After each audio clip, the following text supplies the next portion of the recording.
What's up, everyone? Welcome back to A Line in the Stars. I'm Jordan, and it is Thursday. It is time for Dockyards. Currently, I see Ken in the chat. Ken should be back here producing tonight.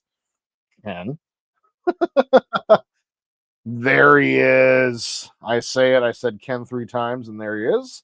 Ken's producing tonight. Say hi, Ken. Hi, Ken. There it is. Yep, Todd is actually traveling. He's getting ready to travel up. There's a good chance that he'll be popping in a little later on before he heads to the airport. But Todd is heading up my way. We're going to be doing a little hanging out tomorrow. So yeah, kind of crazy. The Todd father is going to be coming into town, so he's flying out tonight. Otherwise, here we are. It's Thursday. I thought about working on the Razor Crest, but the paint booth is over there, and I really don't feel like moving the camera or doing any of that crap because I'm lazy. I got home and I drank coffee and I stared at the computer for a while, and then proceeded to forget the fact that I needed to stream and get cleaned up and get ready to go. And everyone's like popping up. There's comments popping up, and I'm like, what's going on? Jody was here at like what 1:30. What did he make the first chat at like 1:30 my time this afternoon? Like, bro, love it. So on that front, time to work on some Razor Crest Runabout tonight. Let's go ahead and roll through chat real fast. Jody was here at 1:32 my time. Buck says, what the heck, Jody? I was about to post first. Good luck with that one. Andrew was popping in 12 minutes early. A little slow. Buck says clearly not. That's okay. Don says, wow, I thought I was early. And then Buck, here's where I'm like trying to get ready to get cleaned up, and I see Buck's like, come on, let's start early. Double dog dare ya. And that implies that I had my microphone on, my headphones turned on, cameras on. Come on now, this is not a professional production, as it says right here. Literally 3 minutes before the stream, I'm still like desperately trying to get going, even though I was here early enough. Professional YouTuber. Right here. Let's see here. Nope, not eating. If I was thinking, I would have eaten, Don. Are you Don? Yeah, if I was thinking, I would have eaten something. I certainly did not. I did eat a AM PM burger for lunch. So maybe Todd and I won't. Yeah, well, maybe Todd and I won't be hanging out tomorrow because I ate a gas station cheeseburger. So we'll see. Buck says you don't need to be ready, just wing it. I am. I'm going to get cleaned up. I guess I'll show you what I've done for the Reliant. Buck is eating. Thanks for rubbing it in. Appreciate it. What are you eating, Buck? Yeah, what are you eating? What are you eating Buck? under there? Oh. Donnie's here. What's up, Donnie? He said he already ate too. Yeah, that's that whole time travel of like time zones. Kind of crazy. People are saying hi to each other. What's up, Chase? Welcome, welcome. Ken, say hi to yourself. Hi. You already did. Ken's here. Show started late. I want a refund, Buck. You're fine. Not like you have an abundance of time on your hands. Um, blame it on the Pacific time. Now, when I clicked start, there was still 30 seconds. There's a little timer that sits up in the top right corner. It said 30 seconds. It's the internet's fault. If your clock is fast, it's not my fault. That's what we'll go with. Buck says he's having a salad and the lettuce he grew in his own backyard. Uh, that's pretty cool. Very nice. Steven, what's up, man? Welcome, welcome. It's late there. Appreciate you as always. Um, is that a new intro, Donnie says, or has it just been that long since I've been able to catch the beginning of the stream? Nope, same intro I've been using for the last year now, I think. No thoughts towards changing it. I love it. It's a great intro. Electric spaghetti. Sure. Well, guys, you guys are chatting a lot tonight. Wow. Well, I'm trying to like keep up and like catch everything here. Todd's going to poop, poop in. He might poop into the stream. That's kind of gross. And then everyone's saying hi. So Jordan is confused already. What's happening? This is me. This is literally my life. What's up, Keith? Welcome, welcome. Pizza time with Todd. Actually, no. So I'm not sure what Todd's plans are for, like, once again, he's coming up to visit the Pacific Northwest. The fact that I'm here happens to be a thing, and the fact that casinos and Cat and us are a thing. We're going to go to the casino tomorrow night, and so I will not be on stream tomorrow night, nor will Todd. But we're planning on possibly popping in with our phones and crashing the stream. So, yeah. So outside of tomorrow, I'm not sure what Todd's plans are. If he wants to come in and have dinner with me on Monday, that's fine. But I am not going to work on the weekend on purpose. Like that is not going to happen. Just wing it. Words to live by. Eric is here. I'm late. I'm really, really late. Actually, I've only been going for 8 minutes. So you're 5 minutes late. You missed the final countdown, but that's on you. Jody's here. You were here at 1:32 my time. That's yep.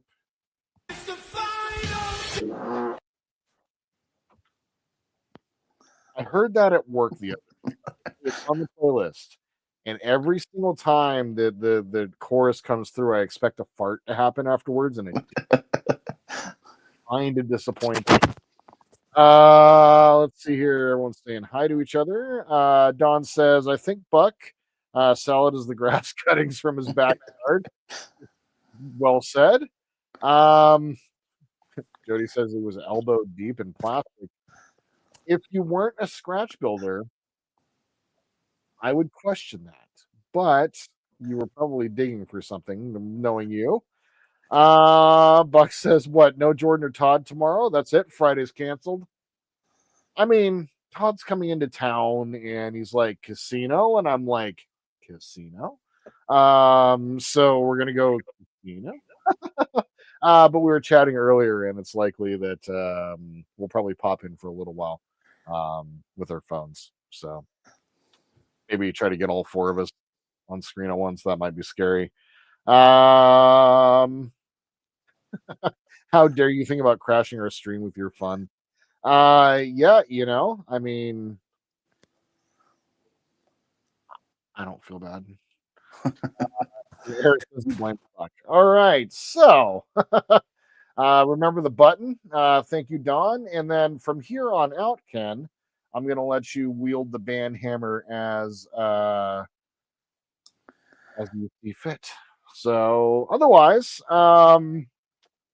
for the goings on, I released the Shrike unboxing video today. Um, Probably my least watched video in a long time. I wasn't very enthusiastic about it. You guys want to see it? I guess I'll show it to you. I don't know what I just backed into, but here Did it it is. sound expensive? Whatever you backed into? It was just my drill, power drill. No big deal. So here's the Shrike. Out of the stand. The stand kind of sucks. The little acrylic base here doesn't stay very well. So there's the Shrike. Bad guy ship from season 3 of Picard. Pretty nice. In the video, you can tell I'm just kind of underwhelmed. Like I'm kind of curious. It's like their decision for putting this out. There's so many other cool ships that they could have made, but I get it. I understand. This is one of the bigger models. So, like, if I were to go grab the Enterprise F, which is one of the XL models, and there's that one.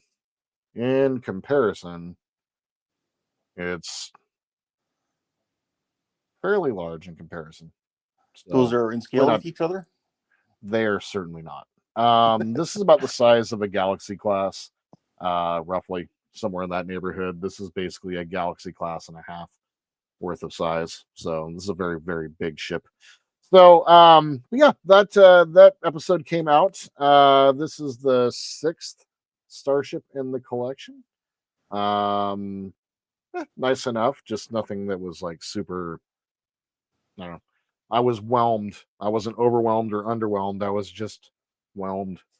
Um so but yeah. Um Hey, Andrew. Andrew, how are the seams? Yeah. Oh, did he have it on his stream today? Oh, how interesting. Let me take a look. I haven't, honestly, like given that a look. Oh God. So they're Ooh, pretty bad. that's a They're big pretty gap. bad. Yeah, they're pretty bad. Like once again, like it's a cool design, but like the shape of this model, like there are big gaps back here. The shape of this model doesn't like I would not honestly want to build this as a kit because there's just so many curves and gaps and pieces and I'm just picturing it now as a kit from like the mid 90s, how bad it would be. oh God, like and it was made by MPC, Yeah. you know, Or EMT. or AMT. I mean, interchangeable, really. Just with the MPC, you get a lot of flash. I'll just go ahead and set this off to the side. With the Enterprise and the Starfleet ships, however, the seams and everything they're perfect. That's what I'm Yeah, saying. that looks nice compared to the other ship. They're- exactly. And that's the thing. Like, it's I say it in the video, and I basically just say like, I really wish they'd just kind of stick with Starfleet ships or the more traditional ships that we kind of know. Um, but I'm not. It's neither here nor there. It's going to be a nice ship to have in the collection. I'll just say that.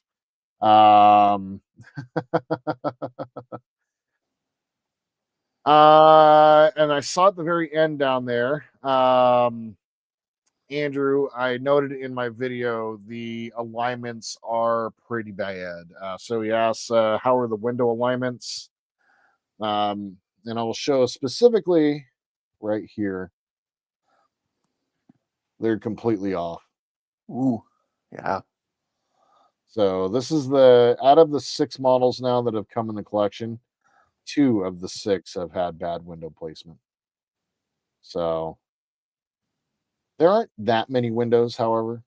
Like on this side, yeah, it's pretty bad over here too.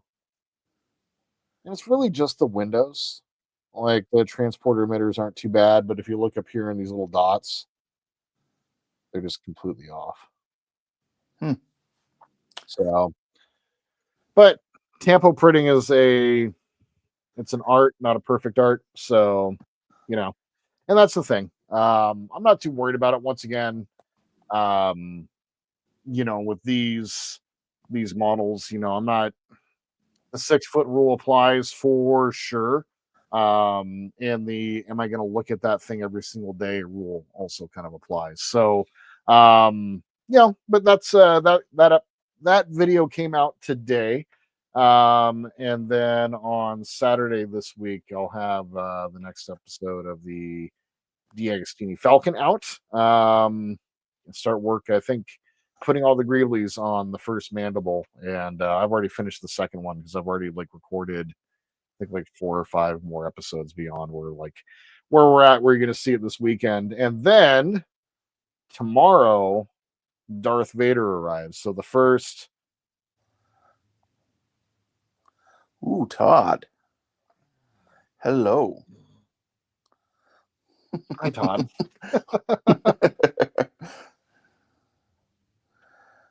Wow, thank you. Holy crap, man. I see a flash of color over in the corner. It's just thank you. Wow. I appreciate that.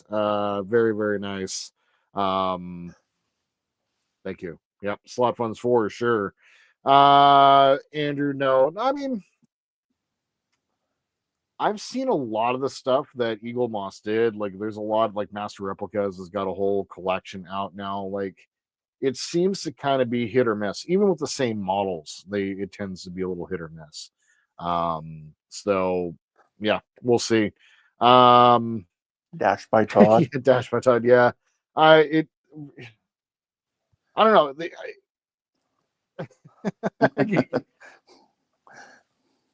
True. Buck, you get. I can give you 10% of everything that I make off of that right now. Right now, I got you 10%. Mm-hmm. Sweet. That's right. 10% for everybody here in chat. Everybody gets 10%. Buck says, "See, I brought out Todd's inner Howard." Well, okay, so it's such a surreal. Yeah, I kind of spilled it a little bit because Buck was like, "Oh no, you guys aren't going to be there," and I'm like, "Well, no, hold on." It is kind of a surreal feeling. I don't know, when you get a super chat or whatever, it's it. I don't know. It's a strange feeling. I don't know. I can't explain it. I really can't. So yeah, no, it's pretty amazing. So thank you, Todd. Much appreciated. Buck says 10% sounds good. Todd just dropped $50. I that wasn't on the 6 foot rule though. Wait, did I? Oh no! Don't let the financial analyst say words that make sense to you guys. Okay, just don't. Okay, no big deal. And there's 18 people, so 10% to each person. Well, you're in the red already now. Yep. Now you're going to need Howard. Yeah, Howard should save his money. I'll just give that 10% back in gratitude. Elephant shoe? What about elephant shoe? Elephant shoe. Mouth the words elephant shoe, and it looks like I love you. Oh yes. Oh, nice. Well, Todd, thank you. Really appreciate that. I'm looking forward to seeing you. Yeah, Kat has a hotel tomorrow at Tulalip, which is about 45 minutes north of me with no traffic. So she got comp in the room for the weekend. So yeah, we're gonna go up and kind of treat it as the base of operations because Tulalip's not a very friendly casino. We're gonna go a casino a little further away while we stay at another casino. It's not a gambling problem. It's not a gambling problem. It's not a gambling problem. So what do you mean when you say they're not friendly? People It's a push you around or what? no, just like you have to spend a lot of money at that casino in order to win. The slot machines tend to have a higher minimum bet than other casinos around. So, um, you can find some slot machines that are relatively cheap, but I think the average minimum bet there is like at least 250, I think, per spin. So it's a little expensive. So you have to have some money to really gamble there. There's another place where we're going to go tomorrow, about 20 minutes north of there. That you can spin for a lot cheaper. And that's where Kat got her huge payout that she got from her that big win that she got a couple weeks ago. It was at that casino. It's a little bit friendlier of a casino. You just better winning odds for whatever reason. So I don't know. That's the best way. That's the best way of putting it. Like one of the casinos, like she hasn't put out a video in a couple of weeks because it's been a rough couple of weeks, and there's been just like nothing worth um like putting out. Like all the videos she took is just of her losing. So, and we found a couple of casinos, and it was just like a little rough. Um, So it looks like Jody doesn't go to the casino much. She says they've had one in town for around 25 years now, and he's only been there once last year. yeah, what's funny is like it's not my thing. Like I tend to win when I go because I'm very conservative with my betting and I've got rules. Like if I double up, I'm done. Like whatever I bet. If I've got $20 to spend at the casino, I bet 20 bucks. I play 20 bucks and I win 40, right? And I double up, so I walk out with 40. That's my rule. I will stop playing and I will watch her play for hours. It's her thing. Casinos are her thing. So ah Buck's so asking you about how you're going to get to the hotel at Wonderfest. So all of it's still kind of uh, the driving is still on the table. So I went on Well, Monday this week. Pick you up at the What's that? riverboat. Um, well, I'll let you know. Like basically, what was it? I spent all day at the DOL on Monday trying to just sneak in and get an appointment for my real ID. Um, He should. I think switch back to that. Like she doesn't want to because it reminds her of.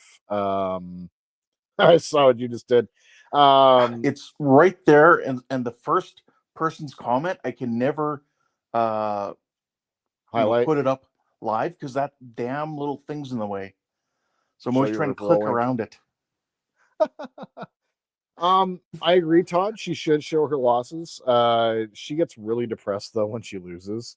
And I think the editing of the video, like I hear her editing the video and then just stop, and then she'll go lay down or whatever. So I think that she gets depressed while she's doing it. She's watching herself just lose her ass. And so I'm letting her go through her thing. It's kind of hilarious. And yes, Todd, basically 250. Like you can probably spend $1, but like I think the more realistic, probably $1.25, $1.50 is the minimum bet at Tulalip. It's kind of a pricey casino. But when it comes to the travel to Wonderfest, I basically tried to get my real ID taken care of like this last week, and I'm nowhere close to anywhere near that. So it's either going to be a train or drive. Um, with the train, it's like the round trip aspect of it is a lot of time. Like I don't get back. Welcome, welcome. I wouldn't get back until probably I think Friday morning after Wonderfest. I'd have to like wait another day before I can leave to go back. Um, so that's kind of got me paused. So nice. On that front, I am going to be passing by that area. I believe that's going to be the plan. I haven't decided if I'm going to cut off onto I-94 or stay on I-90 for a while of it if I do drive. Um, so I could do it in 3 days. It's going to be a 3-day trip each way for the drive. Just with the train, it's going to take much longer. And I wouldn't get into Louisville until like 5:30 in the morning on Friday. So I don't know. Like I kind of got to weigh all the options. I'm kind of waiting to see. Like there's wait another week or so. Maybe the real ID thing will go ahead and they'll put it back one more year or whatever. My passport is I got my Canadian passport taken care of. I'm just waiting for that. And then once I get that, I'll be able to take it and see if I can get my regular passport taken care of. So I'm kind of leaving all the options on the table right now. Um, but I can't get my US passport until I get my Canadian passport. This is kind of how it works. So just waiting for all of that to go through, waiting for two countries' bureaucracy to work together. So but yeah, so that's kind of the plan. But Buck, I will definitely keep you posted as it is. Well, I see your comment, Todd. I am sorting it out before Telford for sure. Like I got my Canadian passport now, and once I have my Canadian passport, like I don't have it physically in my hand. Once I have to wait for Victoria to ship it to me. So I went ahead and went to the consulate in Seattle, reapplied, got all that taken care of, and then they're going to ship it to me. And once I get that, then I Ship my can pants, you're go kidding. You can ship to your pants right here. You hear that? I can ship my pants for nice. free. Wow, I just may ship my pants. Yeah, It's ship your it's pants. a meme that you can literally see. So yeah, no, the Telford I'm not worried about. It's just more like Wonderfest. Like, what am I going to do about Wonderfest? And so, but if I drive it, if I drive it, it's like 3 days each way. So I'd leave on Monday morning and get back on Wednesday afternoon. Um, and it's like 3 days each way, so not too bad. Um, so it's gonna be a lot of time. I'm When just would I wondering aim when to? you'd arrive. The goal would be to arrive on Thursday evening. So the goal is like I've got two legs planned if I were to drive. Um, the first one would be like no matter which way I go, the first day I got to drive from here to Billings, Montana, which is about 850 miles from here, which takes about 12 hours. I'm planning on just driving for 12 hours each day. Um, Basically, I have a couple of destinations in mind. The second leg, I haven't planned out all the way. Um, but the second day, I would drive either like the first plan would be to drive from there. Oh, dude, Ian, 100%. Like this happens to me every time. Like I'm low key kind of nervous if I'm being real. But basically, uh, what I'm going to do is go from Billings to the first leg of the plan. That's the first leg of the trip that's planned is from there to Iowa City, and then from Iowa City to Louisville. And basically, I'd leave at 7 a.m. each day, and 12 hours of driving. Basically, get there at about 7:30, 8 o'clock would be the plan. About the same time I got to there last year as well. So that's kind of the plan. That's at least what I'm thinking so far. It is. I was like a half hour ago. I haven't even started building or doing anything for the stream yet. But I was struggling to get ready to go. This is part of the buddy build with Ken, who's my producer tonight. That is the roll bar. And what I've been doing is basically just going in and I got all of the LEDs burned in. Uh, excuse me, overnight. This is all of the LEDs for the nacelles, with the exception of the 2x3x4 LEDs, which are going to be used for the photon torpedo launchers here. So just something like that. Nice. And that is going to fit in place. Any problems removing it from the casting block? No, with the Sonic Saber, man. Like it's like butter. Yeah, that's what I found too. Yeah. So there's the replacement photon torpedo. So what or photon torpedo launcher. What I need to do is I haven't really done much since we recorded a segment. I still need to go through and bore out a little bit of this so I can retrench it so I can make some room for some wires to run down there. So there's going to be 4, I think, wires going down each side. I think is what the plan is. So yeah. But yeah, I basically was like, I needed to get this all taken care of. And so these have been burning in for the last day. So I'll go ahead and get these set off to the side. Yeah, that's part of my buddy build with Ken. We're both doing the USS Reliant, the 537. And I will kind of show you guys because doing things. I haven't done any of my, except for the inside of the nacelles, I haven't done any of the, primer work yet. So here's the back half of it. Still, we're going to be cutting this entire section out because we're going to be replacing this because they can't get this model right for whatever reason. And then we have gone through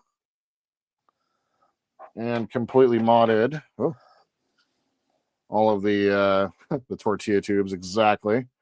Gone through and cut out all of the sections on the Reliant that were not correct. Cass over at Lake Monster Details and Will at the ensign's chair, between the two of them designing. Will design them, and Cass, a weird focus spot, but Cass has been printing these and sending these out to us. New light boxes, window boxes, and all that jazz. We're also going to be replacing this piece down here and then these 2 pieces right here as well because they're inaccurate.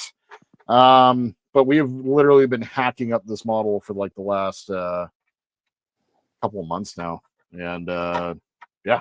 So Buck says one of you should be doing the ISS Reliant. Actually, I saw a picture of a ISS refit Enterprise, and it had the roll bar above the saucer. How interesting. Yes. I have I want to see them do the 350, but man, if they get that one wrong, just like they got this one wrong, it'd just be a whole other refit, right? So I'm wondering how Cass is going to divvy these up. If he's going to do like a big package, or just areas, or just all individual. Yeah, it is kind of interesting because like you could like almost create like a fruit pack, right? Like what Green Strawberry does. Like here's the complete set for this model, and just buy all at once. Or you can also do it like a la carte, where you just buy it, individual pieces. And so, because it all depends. Like you think you'd get a bit of a discount though if you buy everything all at once. Right, exactly. This kit's like in depth. It's deep. Like there's a lot to like. Obviously, like we're breaking it down into the buddy build, right? And so trying to keep it so the one person isn't getting too far ahead of the other one, because otherwise you will finish first because I will not. So basically, there's just so much hacking you have to do with the model. It would just be like I wonder how much plastic, like as a percentage, we're taking off. I think it's probably about 20% of the original kit is completely removed and replaced. Like it's kind of insane. Good evening, Trent. I'd Hey, highlight Trent. your comment, but it's hidden under a little referral link. Todd, I sent you a picture of that too, that where that referral link is. If you look on Discord, it's annoying. Yeah, right at the very bottom of the screen. Yeah, it's right over the first person or the last person to comment. Okay. So what do you got going on tonight? What are you going to be? What parts are you working on? I wanted to try to get as much of the assembly done of the cockpit as possible. So Dash right is now I'm here. trying to. You've been dashed. Oh my God. See, that one I can highlight because it's big enough. Dude, Howard. Howard says, am I supposed to make a grand entrance like a Klingon or Darth Vader? Blah, blah, blah, blah, boo, blah. Go win me some damn money, cat. Put it on 26. Oh my God. Howard, thank you. Oh, wow. No, Howard. Uh Howard says, I'm here now. Can I leave? no. Well, you can, but You got we to stay don't now. want you to. You paid, you can stay. Wow, Howard, thank you. God, you and Todd, like, You paid. He'll make you a spot on the couch to sleep tonight. it's true. I did tell Todd, and like, if because last time when they came, there was not anywhere for them to stay. All the hotels, like the hotel that they booked, didn't even have a place for them to stay. There wasn't anywhere around. They wound up having to go like 45 minutes south, and so Todd, if anything happens and you need a place to crash, just give me a call, man. Seriously. So, yeah, basically the plan for tonight is to. I left the everything kind of assembled here, and it looks kind of cool just sitting all together. All right, to get all the pieces separated from each other. Yes, Andrew. What Dash being dashed. Been dashing. dash being dash? Yep, that's right. So one of the things I'd like to address is going to be the LED possibly down here for the transporter. Nice. Oh, no, And Buck. Buck says, at Wonderfest, my original hotel canceled on me. oh no.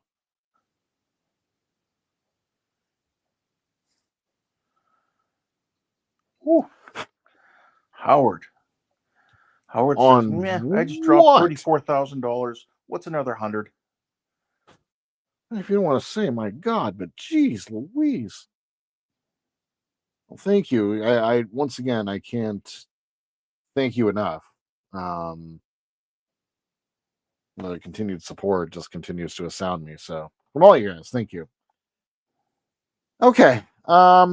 Let me not be flabbergasted for half a second and figure out what we're gonna do.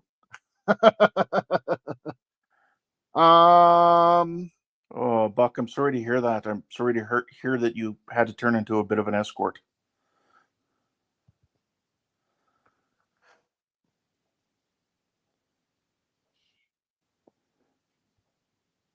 oh, that's right, that's right. They're Buck is gonna be staying at the where I stayed, the Studio 6 last year. Yeah.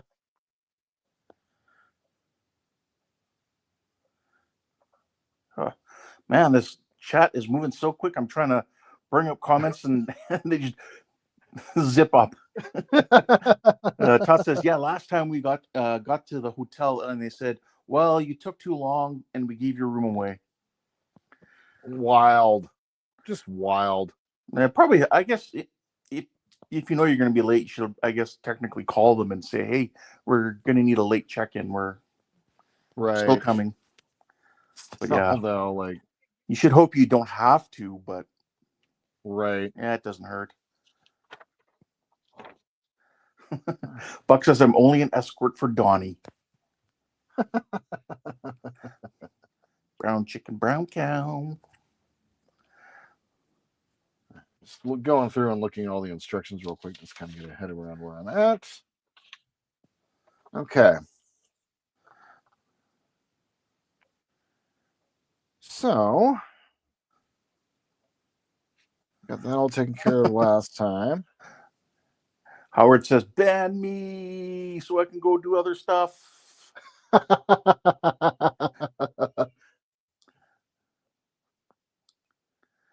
All right. That's done.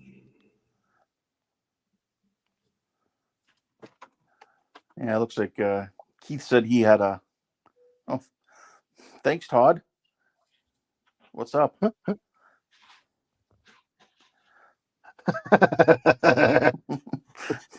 It says, Ken, keep up. I see that. So Todd says K, and then he says E, and then he says N, and then he says period, and then he says no.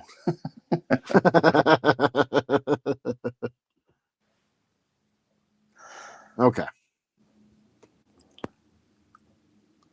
So really, there's not a whole lot left to assemble and install here. I'm just kind of like looking around going, okay. There's like a decal that they want me to put right in between here. And do you know what decal I'm not putting on? That one. Mm-hmm. What's the decal supposed to be? A little console.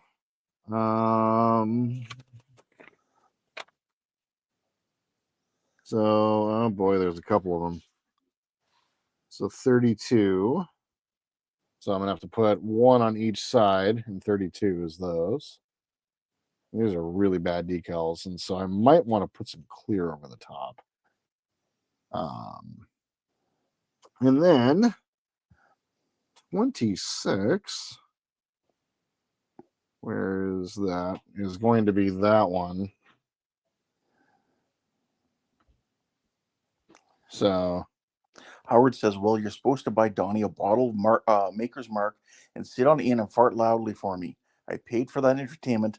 I demand satisfaction. So to be clear, I have made a list of the demands and uses for said money. Maker's Mark is going to be taken care of. Don't you worry about that. The fart.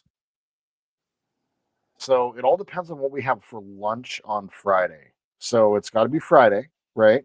And I've already thought about this. So lunch on Friday. You know, Ian's in here, so careful. Don't give away the secret. Ian can, as the person who farted on me last year on stream, Cat's here. As the person last year who farted on me, he can hear all of this. He can hear all of this. Yeah, give me a fart AWACS, but my friend, I'm gonna be loading the tortilla tubes hard. Okay, you're gonna get blasted, sir, on stream. Mm-hmm. I may crap myself, but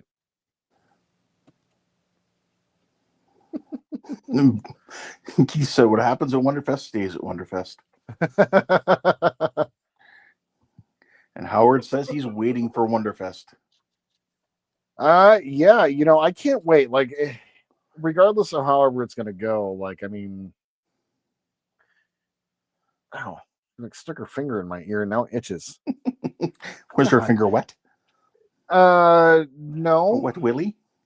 I hope not. Okay, get me all distracted.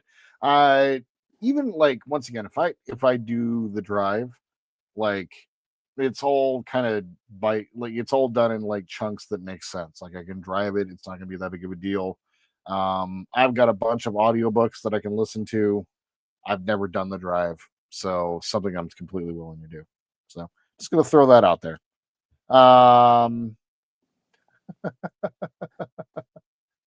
Let's see here. Yeah, I do have an action plan, 100%. Yep. Well, that's the beauty of Wonderfest the second time. Like, you know what's up. Like last year, I had no idea what I was doing, what we're doing, what goes where.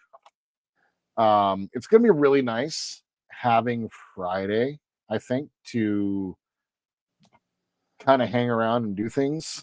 We had that class last year, and it was great. Don't get me wrong. But you know, we were basically stuck in a room huffing paint for 8 hours. So it'll be kind of nice to be able to kind of roam around and check things out and just hang out. And hopefully we'll be able to do the model rescue or the first aid station for your models. Something that hopefully we'll be able to do this year. Are you guys going to have epoxy there for it as well? Like I don't know, Todd.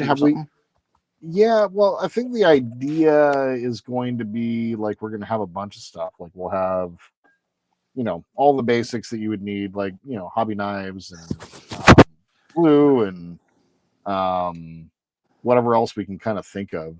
Just anything that, like, if your model got damaged during transport, here's a place to fix it, sort of thing.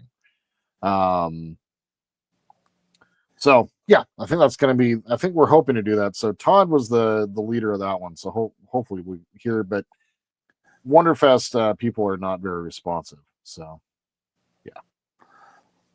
Buck says Andre and himself drove from Illinois to Yuba City, California, with only stops for gas. Yeah, and that's the thing. Like, it's not. It seems daunting, but it really, like, it's not. Like, I'm on vacation. I'm not doing anything, right? I'm just going somewhere, and so I'm driving. That's the thing I'm doing for the day, and I'm usually up for 12 to 15 hours anyway. So yeah, and like I thought about, like, I'm gonna get a hotel each night. Like, I'm not gonna try to sleep in the car or anything. I'm gonna do this right, So I found some cheap hotels in each one of the towns that I've been kind of looking at, and so um, yeah, I'm looking forward to the adventure. It's gonna be about a 9-day total thing. Is what it's gonna wind up being. So kind of crazy. But yeah, I'm just worried about how tired I'm gonna be when I get back to work. So that's all. Howard says you guys need my name is in large letters on stream. So your viewers know. Maybe a hello, my name is Donnie and Andrew on stickers so we can tell where they are being the shortest ones. Yeah, so we were like, that's the thing, like, now that likely we need to start like coordinating, like, all of us that are going, like, who can bring what. Nice. Okay, so you're still waiting to lead to answer. Yeah, so we're gonna start planning, like, we gotta plan all the technology side. Like, Ian brought some lights last year. Steve, rescue Steve, provided all of the camera and the microphones. But we're looking to do more microphones so that it's easier to pick up sound from across the room, because we were all kind of crowded around a little mic. So yeah, we're going to be kind of discussing and planning out the streams. We are going to be doing the Friday stream, and the Saturday stream, the Saturday special stream. I had thought maybe I'll still do my stream on Thursday, and I'll do it from the car, possibly. Just kind of stream with you guys the last couple of hours of my trip to the hotel. Maybe cover my arrival and crashing of the hotel with Todd. So that's kind of what my thought was. But yeah, we're just gonna need to kind of plan out and figure out, like, all the things that we need to bring and all that jazz. And so that's really the next steps. Um, right.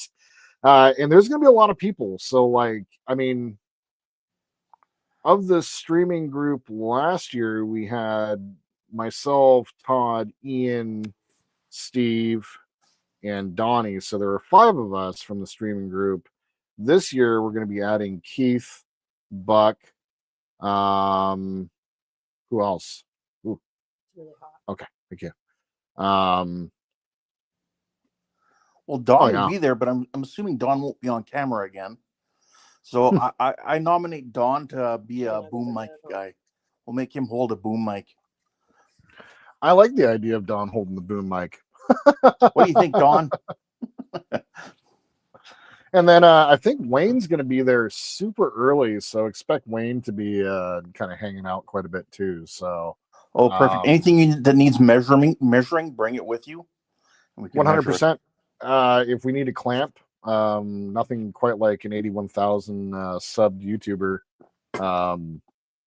being a human measuring device and clamp. So, yes.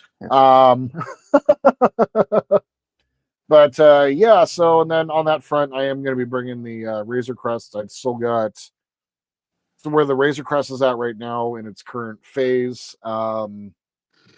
Last night, I did the final little bit of putty work and sanding, so it's going to be going into the booth this week. and getting it resprayed for the areas that need it. And then once it's resprayed, then I'm going to be installing all the photo etch, and then we're going to be doing the the resprayed, finish the assembly, add the photo etch. The assembly, all that needs to be done is adding the landing ramps, and then from there, once the photo etch is done, then it's just going to be the yellow paint on there that's going to be chipped and weathered, and then weathering, and we're done. I got to get the 3D printed stuff done. I need to buy the base. I've already picked out the base that I want to get for it. So just got to get the 3D printed stuff done, get the base, and that should be good to go. Yes, you do. Yes, Buck.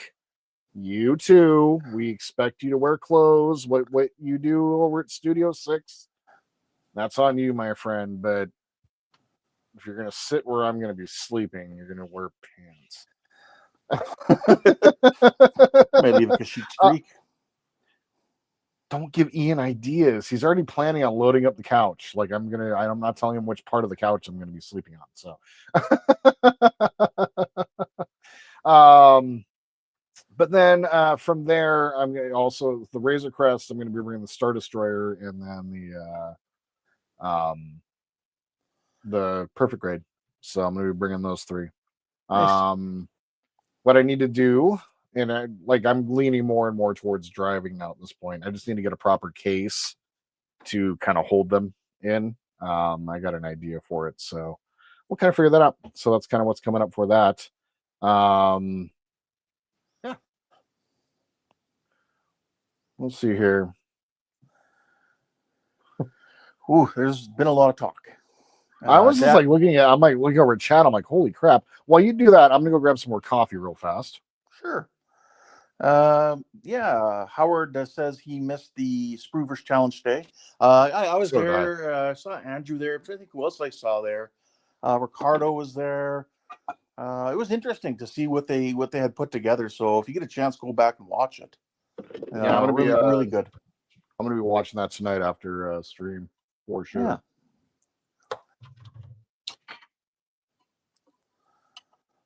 Okay. Jody says, I'm selling a bass, Jordan. Bass with 2 S's?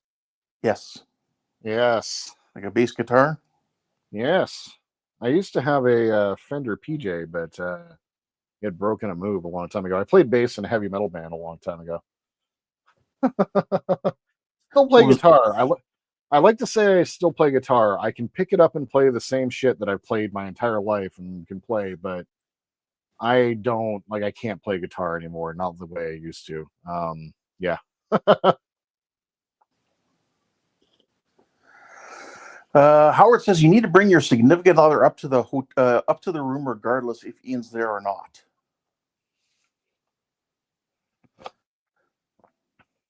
Who are you talking about? Who's significant other? Yeah. Is anybody bringing their significant other? I don't think so. I haven't heard of anybody. Yeah, because what happens at Wonderfest stays at Wonderfest. Yeah, Storytime with Todd's a strange place. So, all right. So, kind of like futzing around trying to figure out which way I want to go with this, and I think I want to kind of work from the bottom up at this point and kind of work on getting it assembled as I go. Now, one of the things that I still need to do is I need to get these. I started designing it, but then I wasn't happy with it. But these are the decals. Yes, for the floor hatches. So I need to get those fully done and put in place again. So I won't be sealing everything up. But what I'd like to do possibly today is get this transporter pad. Now, if I do that, then I'm not going to have much room to work on. Keith's heading to bed, so good night, Keith. Hey, Keith. And Jody also said he's got Mary coming with him. He says she's cool though. Nice. Excellent. I like the sound of that. And Buck's wife's coming? Excellent. Yes. Yeah. Howard says, "Oh my God, you guys do not listen. Buck has been telling you his wife is coming. You guys need to send them post-it notes." So I haven't heard Buck say that. So that's just on me. And it sounds like Mary's interested in the story. She says, "The stranger, the better." Yes, story time with Todd is a fun time. And there's Ricardo. Hey, Ricardo, I saw you there on Wayne's stream today. Ricardo, welcome. Let's go ahead and power this up real quick.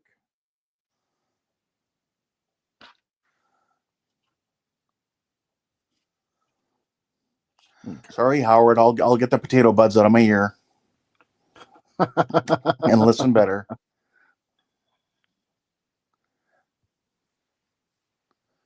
Excellent. All right. So where these wires are going to have to route around is going to be around the front, just like this. What I thought was a channel for the wires to come down right here is actually for the. Let me grab. Oh, I didn't realize I didn't grab the kit. And Buck is saying we talked about it a while back, but I don't think Andrea will be coming because the fur babies to consider. But I would love for her to come.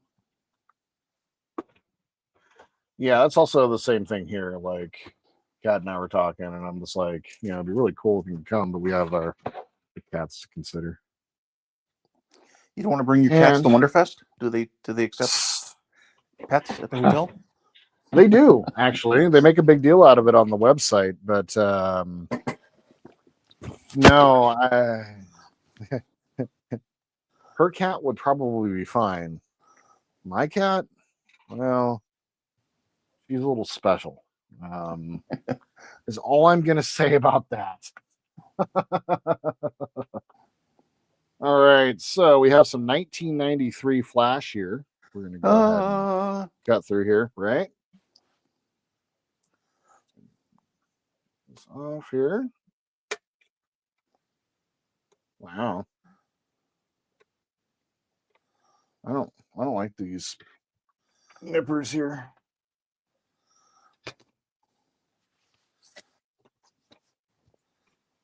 Prefer single bladed. There we go.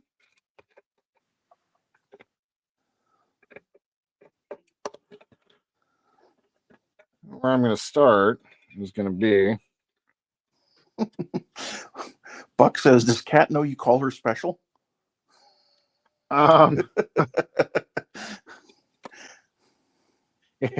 It's the other way around, man. Jordan's the one who sniffs the glue. Dude, seriously. Like, the lacquer makes the room blacker. That is correct. Wow. Let me clean this up real fast. I can't even consider walking away with those gates like that. Yeah, some of that sound. No, she much smarter than this guy. That's for sure. Donnie's also remarking that all cats spelled with a C are a little special, crazy, if you ask me. That's right. How they suddenly will be sitting in a room and bolt into another room thinking, "I got to go to that room." Yep. Yeah, and mine is she was deprived of nutrients in the womb, I swear. She's a special kitty. But she's got lots of love. Sure. When she wants it, which is like about 45 minutes before it's wake up time for me, and she wants to lay on my chest. And then what she does is she reaches out with her paws and then digs into my beard and like does this. And I'm like, stop, and then she'll do it again. I'm like, stop, and then she'll do it again. I'll be like, stop. And it's 45 minutes of this before I finally wake up. And then when I get up, she's like, all right, time's feed me now. Like You get one of those so, feeders that have a timer on it, so it automatically feeds them. So we have one of those, but they get a portion of wet food every single day.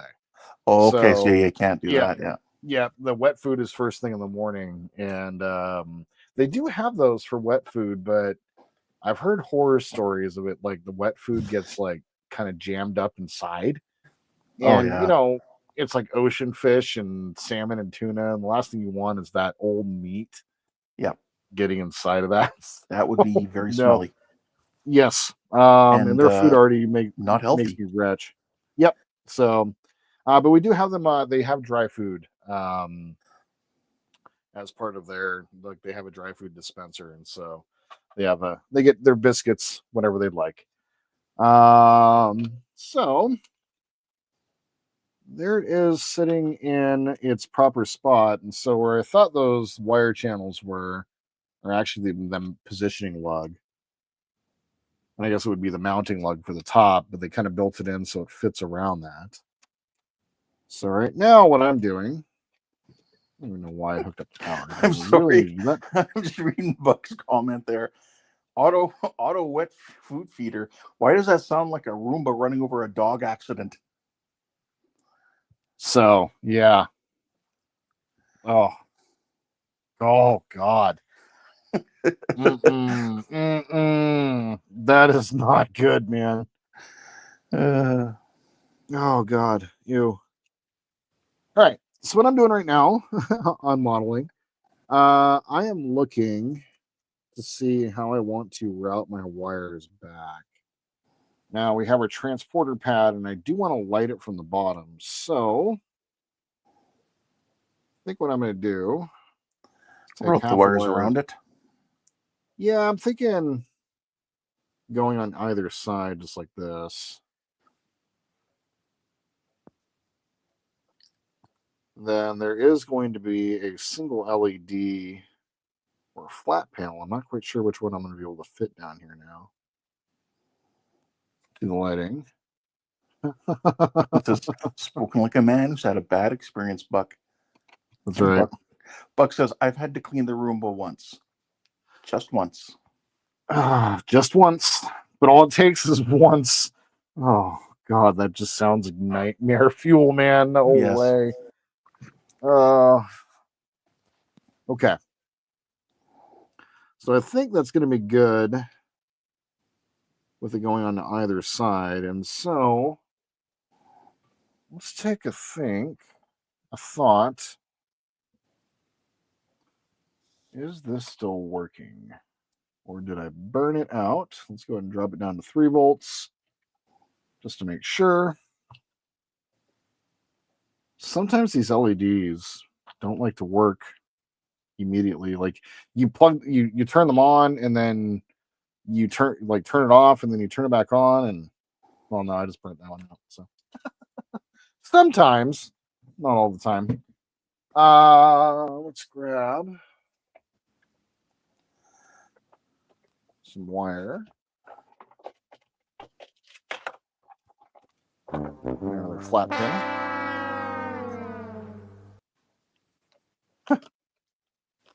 Okay. Ricardo says, no, you want to see some smoke? You should be able to bend those apart from each other a little bit too, those wires. Yeah. Oh, that's what I do. Yeah, I should do that. So not working. Yeah, that's really odd. Power supply is working. All right, I'm gonna try using the alligator clips, because sometimes I wonder with these these clips. I like to use these ones for my power supply. So it kind of has a little hook in there. What I'm going to do is I'm going to go ahead and hook these onto the alligator clips. See if that helps.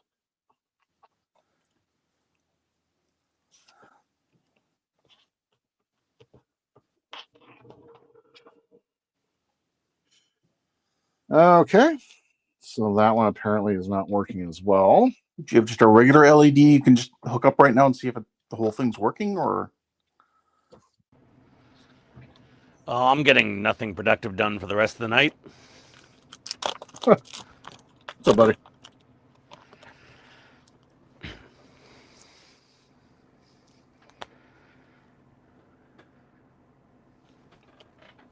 Hello.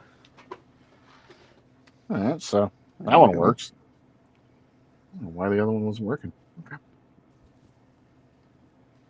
All right. So Must have had a slow leak and the smoke slowly escaped over time. An LED leak. Yep. The LED fluid leaked out. Mm-hmm. Mm-hmm. So what I should do is cut this down. Are those the ones you said you can cut down? Yeah, so you can actually the LED itself is just sitting right down in here in the very bottom. And then this is just a piece of clear acrylic. Nice. You can kind of cut and shape to whatever you want. And so what my thought is, as it will fit directly underneath that. So let's go ahead and take a look at what that looks like, actually. Kind of curious. And Ricardo wants to know where you got those from. These? The lights, I'm assuming. Oh, these are from Adafruit. So they are the white LED. So if you follow that link there, so adafru.it/1626, or just look up the flat panels LEDs on Adafruit. That's where you'll find those. So really not that bright.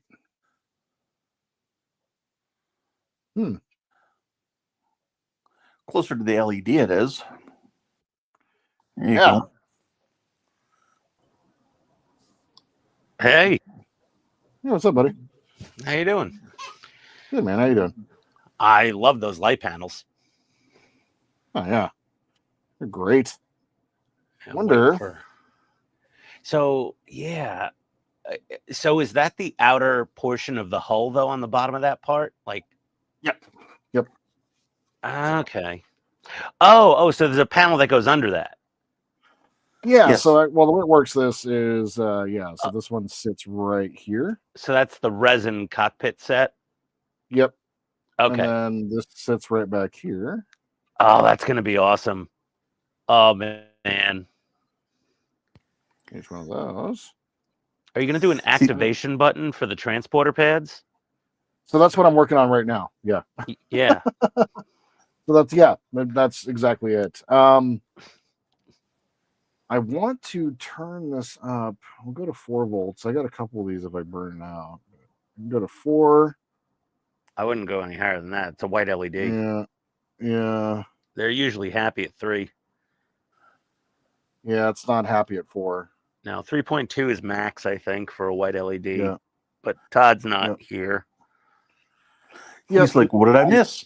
Well, not much. Jordan's about to burn out another LED. I'm just Jordan. Once you hit it with 4 volts, it's compromised permanently. Mm-hmm. I mean, you only hit it for a second, so it might be okay, but I wouldn't trust that one long term. It shouldn't have any more than 3 volts. Just in my opinion. Todd's taught me, once you overvolt an LED, it does it shortens its lifespan by massive amounts. Todd saying you're not putting resistors on again? Yeah. There we go. See, I told you. All right, fine. Let me grab a resistor. What are you powering it with? Like 5 volts or But USB or I have something? it on. I have it on 3 volts right now.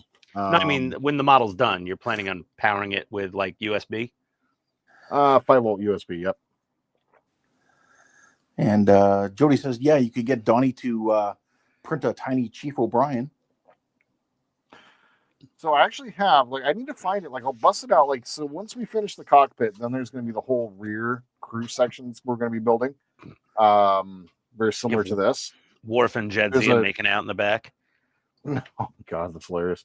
No, but there's I have in that box as well. I have a couple of 3D printed crew members that are in mid transport. So it's printed in like a bluish color, and they're kind of faded out. So it's supposed to imply that they're mid transport. So I got 2 guys. That's cool.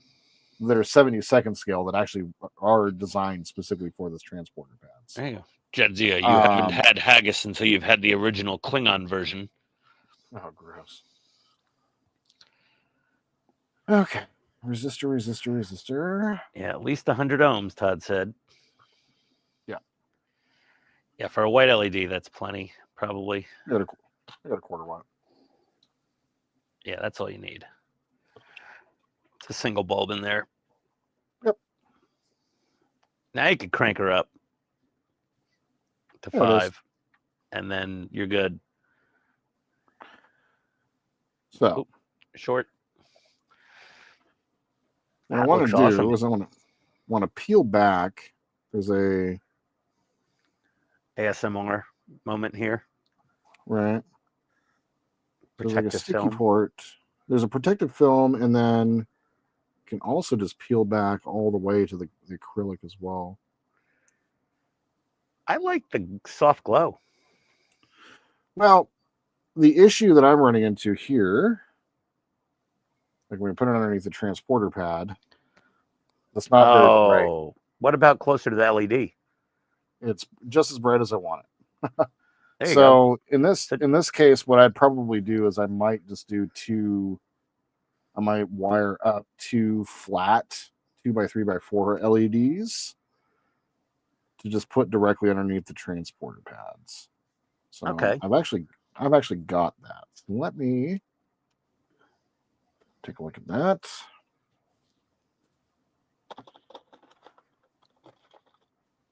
So yeah, I've got, if you guys aren't familiar with what a 2x3x4 LED is, it's going to be the same ones that they use in the Enterprise D model. So it's 2 millimeter by 3 millimeter by 4 millimeter. Nice and flat.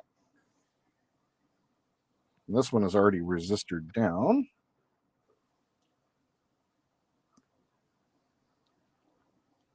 Yeah, Ricardo said you like to live dangerously. I do. You don't need no resistors. Ha ha ha. And my brain is, I joke with you guys. I'm not a smart man, but I'm not a smart man. I don't joke about it. I'm dead serious. I said on every video intro. Dumbest YouTube channel. As much as I warn people, sometimes they're still shocked by the stupidity that happens. And I'm like, You have no right to be surprised. There was a disclaimer at the beginning. That's right. Okay. So, what's going on, Ken? Oh, he's muted. Is he on an iPad? I think so. Okay. I'm going to start comments for you. Ken, you know you're muted, right? Yeah, he might be. Maybe he's taking a leak. Maybe he's taking a leak. Good point. Good point. Oh, yeah, that could look good. It's a little, it's actually good that it's a little more hot spotty in the center. Yep. That might be a better effect. Yeah, what I would do is probably leave it like when you turn it on, have it at 3 volts and then ramp it up to 5. Oh, in the Arduino code? Yeah. Yeah. Yeah, I mean, Todd knows how to do the flash, like a warp, like a warp effect on his Besides, you could use a similar code to make them kind of ramp up and flash a little. Yep. That'd be cool. Okay. Yeah, Let me I grab like the that. I second like one your here. idea better with the 2x3x4s, to be honest. Yeah. Those Well, and panels what's funny is perfect for a control panel, though. well, and that's exactly what I got these for. Actually, was for the underneath of the console here, but they were a little fat to fit in there, so I wanted to use them somehow, and I may still use them in the ceiling here, but I may go with a warmer white. I'm not sure. Yeah. Sorry about that. To black. Oh, you're good. Hey, Ken's back. Hey, Ken. Didn't actually go anywhere. I had the iPad with me, but I was raiding the fridge. I was grabbing some Baby Bell cheese. There you Nice. go. Well, we thought you were peeing, but Baby Bells are a good excuse as well. Yeah. Let's see. I've seen dumber model channels, and they're not even doing it on purpose. Well, Jody, I don't know what to say there. Jody, you've been watching me, have you? No, Jesus. Ken's a way better modeler than I am. Like Oh. on every day ending in the letter Y, Ken is a better modeler. I don't know about that, but thanks for a compliment. Well, I mean, I'm just calling as I see it, man. It's oh boy. I occasionally bumble my way into success, but that's really it. There's no scientific process with me. I'm just kind of like, this might work. Let's see what happens. I'm Come gonna back to my barrel into this place. one. Come back to my place. Let's have a couple drinks. See what happens. That's kind of how I treat every model kit. Oh God. Sometimes right. it works out, sometimes it doesn't. There we are. Yeah, I had to order more paint again today. I realized I was doing my A10 and I needed a specific color I couldn't find. You need to put a miniature can of fart spray in that thing and then fly it past Jordan's head at Wonderfest. Let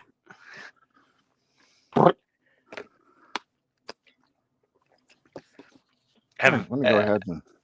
Have you seen those videos of the people in the inflatable dinosaur suits where somebody squirts fart spray into the air intake?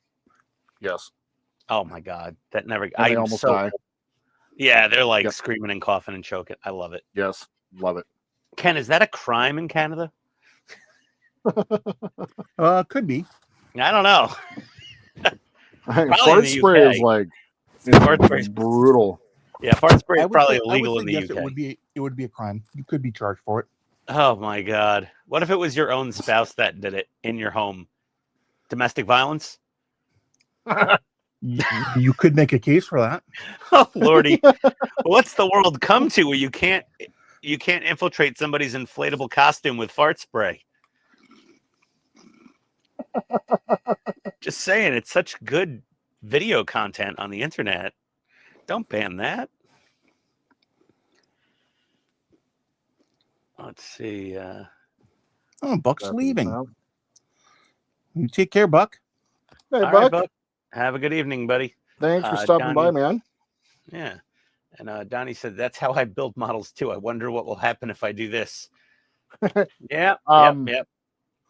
My entire YouTube career so far has been that. Okay, so we're gonna start building models on YouTube. Okay. Yeah, do we remember how to build models? Kind of. Okay. So sort of. Yeah. You put everything in a box and give it a good shake? No, wait, that's Tamia. Look, I was floundering until Todd found me, and then I've just learned so much from all you guys that I just still kind of feeling like I'm faking it until I'm making it, sort of thing. So I'm still faking it. If you ever question your skills, look at your Millennium Falcon really close and think about that. Thanks, man. Because that is amazing. Thank you. Yeah, I was looking at it last night for a little bit. I hadn't looked at it in a couple of weeks, and I was pretty pleased. I do appreciate it, though. Yeah, man, it's impressive. It looks really good. See what the Wonderfest judges say. What happened? Super curious. I'm wondering what the Wonderfest judges will say. I'm super curious. Oh God, don't listen to don't base your personal feelings on them. They can be fickle. Oh, I'm not. I'm just kind of curious. Any model on any time any year at Wonderfest can either end up with honorable mention, like merit, or or gold. first place. Yep. Like Exactly. it's sometimes there's something glaring, like a physical defect in the model, like you didn't build it right. And then Right. sometimes it's just the personal preference of the judge. And they're like, I don't like this. It's too clean, or it's too dirty, or it's too white, or it's too warm, or whatever. It's very arbitrary and Oh, yeah. subjective. Well, and I appreciate that advice. You know, like one of the things for me on this is like I'm not going in with any expectations again. You know, No. I just want to go in. No. I just want to But go in and have a good I would time love this to time. be there to hold your hand when you cry if you win a nice silver or gold for this thing. Hey, man, I would love that because I was there for you for that. So Yes, I did shed a tear. Make sure you get it recorded. Oh man, that would have been embarrassing. There's a photo. There's a photo somewhere. I don't know where it is. Like I I think had you it on took my a phone. photo of me welling up with tears. Wasn't it with your phone though? Maybe, I don't know. Possibly. Let me look in the archive here. Photos. So that's a pretty good tight fit for that For the transporter pad. Yeah, it's not a super tight fit, but it was one of those where I spent a lot of time sanding it in, getting it good. Okay. So it's a really nice even fit. Yeah. I was gonna say because it looks like it friction fits really nice. It It's does enough to hold itself there. So yeah, that's exactly it. I wanted to get to that point so that when I glue it in place, which I'm contemplating doing right now,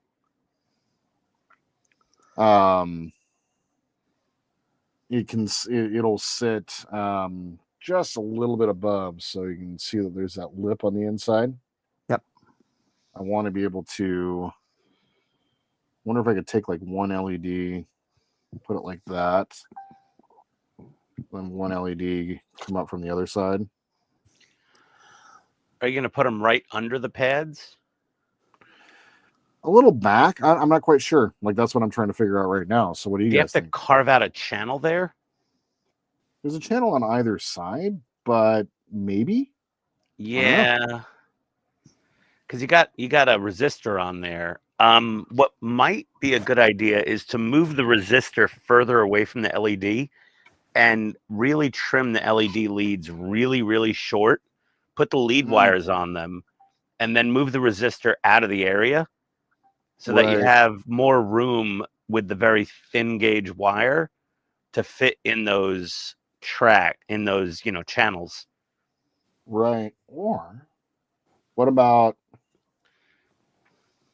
No, I completely agree. If I'm going to use these, I'm going to have to do that. And I would scuff them up a little bit to get better diffusion, maybe. But that's just my personal preference. Or why not just throw some 0403s or That's what I'm saying. Like, like SMDs are perfect because you got to really squeeze them in there, and then put a resistor at the end of the SMD lead, so that way you have you're in the open hull, and you could just like that. I think that might be a better plan for clearance. Yeah, and I apologize. The lighting is not my wheelhouse. No, that's fine. Yeah, good. No. But I do have something I've been thinking about for a couple of weeks that you said about this build. You said you're not putting the windows in, correct? Well, I think I am. The more I think That's functionally difficult sometimes to paint the model. Yeah, because I was going to say you probably need the windows in at least because there's those two side windows that are behind that cockpit area. Yeah. Which opens up into nothingness. So you'd either have to print something off to go there or put the blacked out windows in or something. And then at that point. Yeah, I am not a proponent of omitting windows from anything. Yeah, and then you could fit them both right down that main channel. Just get them upside down the right way. Yeah. Or they get nice. Yeah, those look good. And you could easily do if a person wanted to just have one transporter pad activated, you could just easily Oh yeah. Yeah, you Just could easily one, like yeah. black one side out with Or you could put them on separate channels on the Arduino. well, true enough. So But that's you're the gonna have the thing. light Like, transfer. You'd need to put a divider in between the two of them, because when one lights up, you don't want both to light up. Yeah, no, the Arduino has a lot of pins. I don't know how Mhm. many. that's a good point. That's a good point. Yeah. Like the Nano, I'd assume you'd put in there. Okay. Or if Like a person Todd's the just Arduino wanted expert. permanently just one, then they could put something like what's that light blocking tulip? You could put tulip over one of them if you wanted to only ever use just one. Yeah, you could do that too. That's a good point, Ken. So when the transporter effect goes on these ones, I actually just watched an episode of DS9 just recently with this watching. Both pads light up, and then one brightens when only one is used. Oh, okay. Ah, okay. Yeah. All right. So you could have one So- LED at 3 volts and one at 5, Yeah, or and one then at just two one and a at half. Yeah. And Yeah. you could fine tune that with Todd with the code. Yep. Almost like you do with the photon torpedo effect. Yeah. That's right. They'll usually ramp up and then flash. Yep. Although this That's right. flash you'd want to be a little bit longer. Yes, Okay. Ken. Yes, correct. Beautiful. Exactly. Trying to open my baby Bill cheese really quiet. Don't worry about it, man. You got that little red Just wax, Well, wheel. get the plastic over it first, and then you have the wax. Yeah, I These ones remember have those baby Pokemon bells. on them on the little cover. Pokemon baby bells. Okay, great. Thanks. Finding out a way to increase the price of retail food items. That There you looks go. that's very bright. Is that That's nice 5 and bright. volts Full 5 volts. Yeah. So that with would a probably be 100 ohm? that'd probably be the best for the brightest part. Yep. Drop it down like on live, like hold it so we see the transporter pad itself, and then drop it down to like 3, 2.5. The camera blows it out. It's hard to. Oh so yeah, there's 3. go to 2.5 or 2.6 or 2.8. 9. There's 2.7. There's 2.6. Yeah, there you go. 2.6, 2.7. Like start it there and ramp it up to 3 and then drop it back down. Or 5. You know what I mean? Like you can play with it. You can play with the voltage output. Pulse width modulation or something. I don't know. Todd knows all that stuff. I just shove LEDs into holes and hope everything works. That's cool. Yeah, I Yeah. like that. Because you can Okay. still, even with the camera blowing it out, you can still see the grid marks on the transporter pad. Yeah. When it goes full voltage, it just blows out. But that's the camera, not in real life, I'm sure. Well, I'm going to have to deal because I want to get this installed. I want to actually get that progress done. So I am going to have to deal with. I think one of the things we could possibly do. I'm all over the place right now.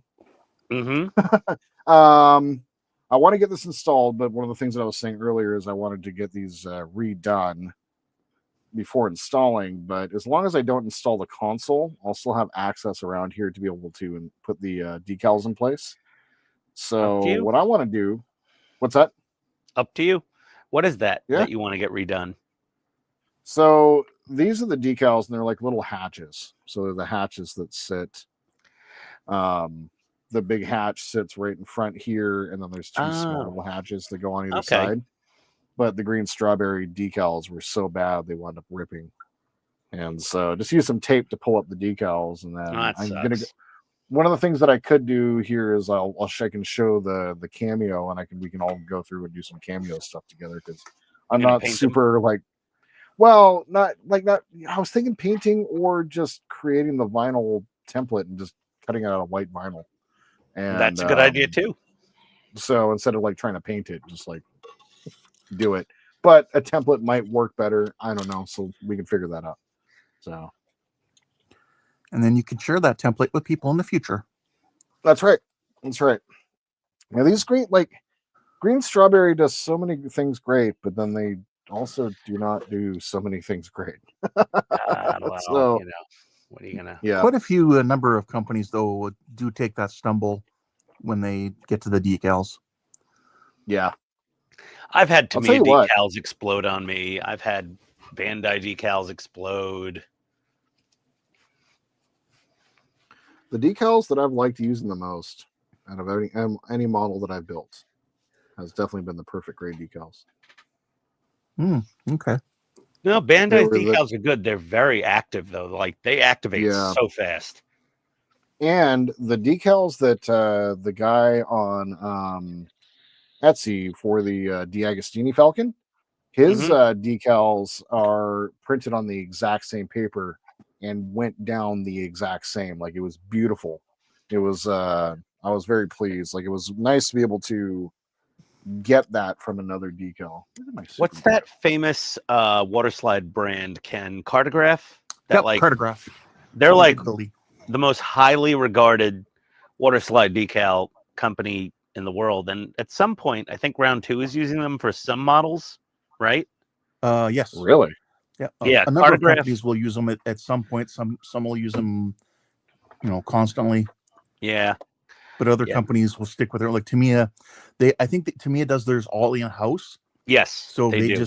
They don't have a need to source out. I mean, Tamiya decals are a good medium between like the really fast reacting Bandai decals and a lot of other decals I've used. I find them a little thick though. Tamiyas are a tiny bit on the thick side. You are correct, Yeah. but they're a little more resilient. That's the bonus of them. That being is a thicker. bonus, yes. They're a little better suited for manipulation with a Q-tip afterwards, and burnishing them down without disintegrating. The best decals I ever used, honestly, were the stupid Max Factory Good Smile Company decals for my gigantic 1/20th scale Valkyrie. Okay. They were super thick, but they were very compliant. Like the Mark Softer really laid them down perfectly. Yeah, I'll have to do a little video thing or whatever on decals for people.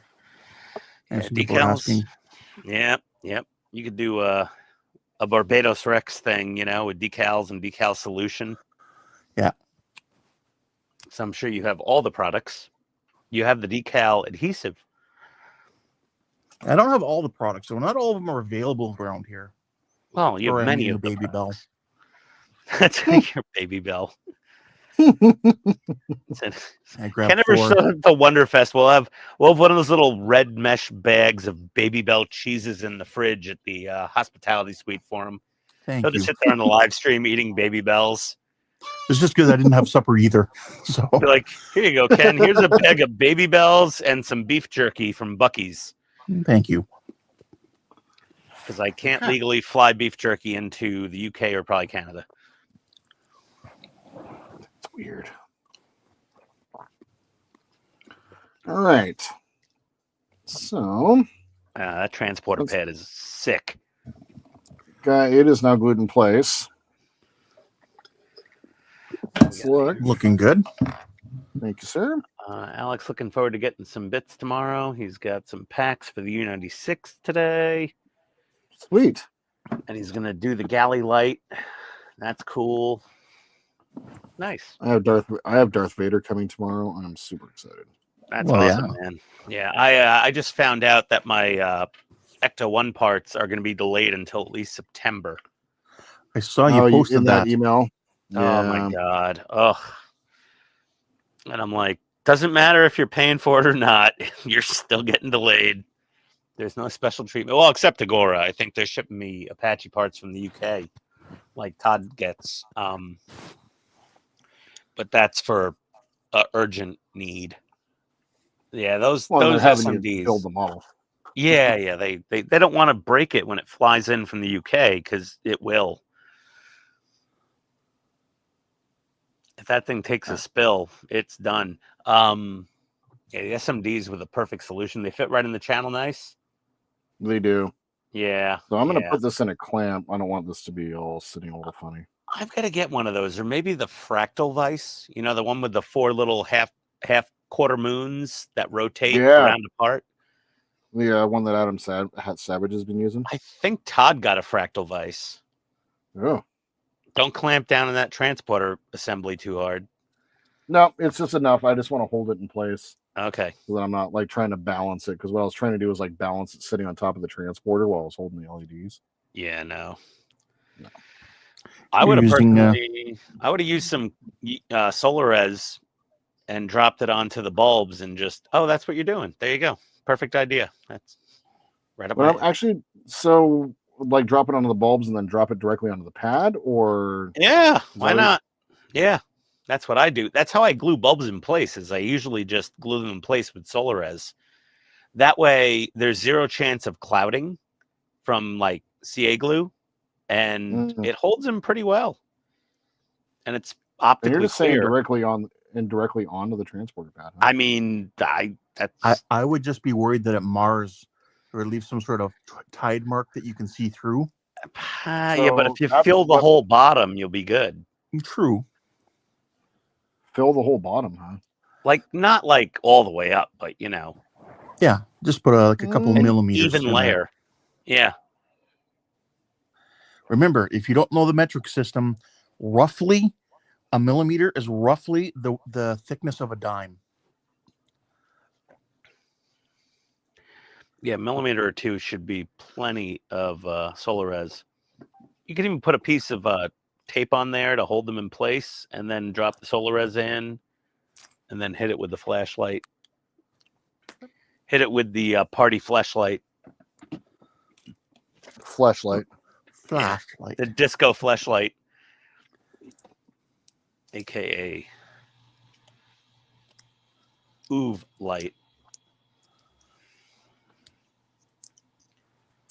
Going with a scotch tape, I see. Bold move, Cotton. Bold move. Although, you know what, Jordan, before you do that, have you burned Mhm. those lights in yet? These ones have been burned in, yeah. Okay.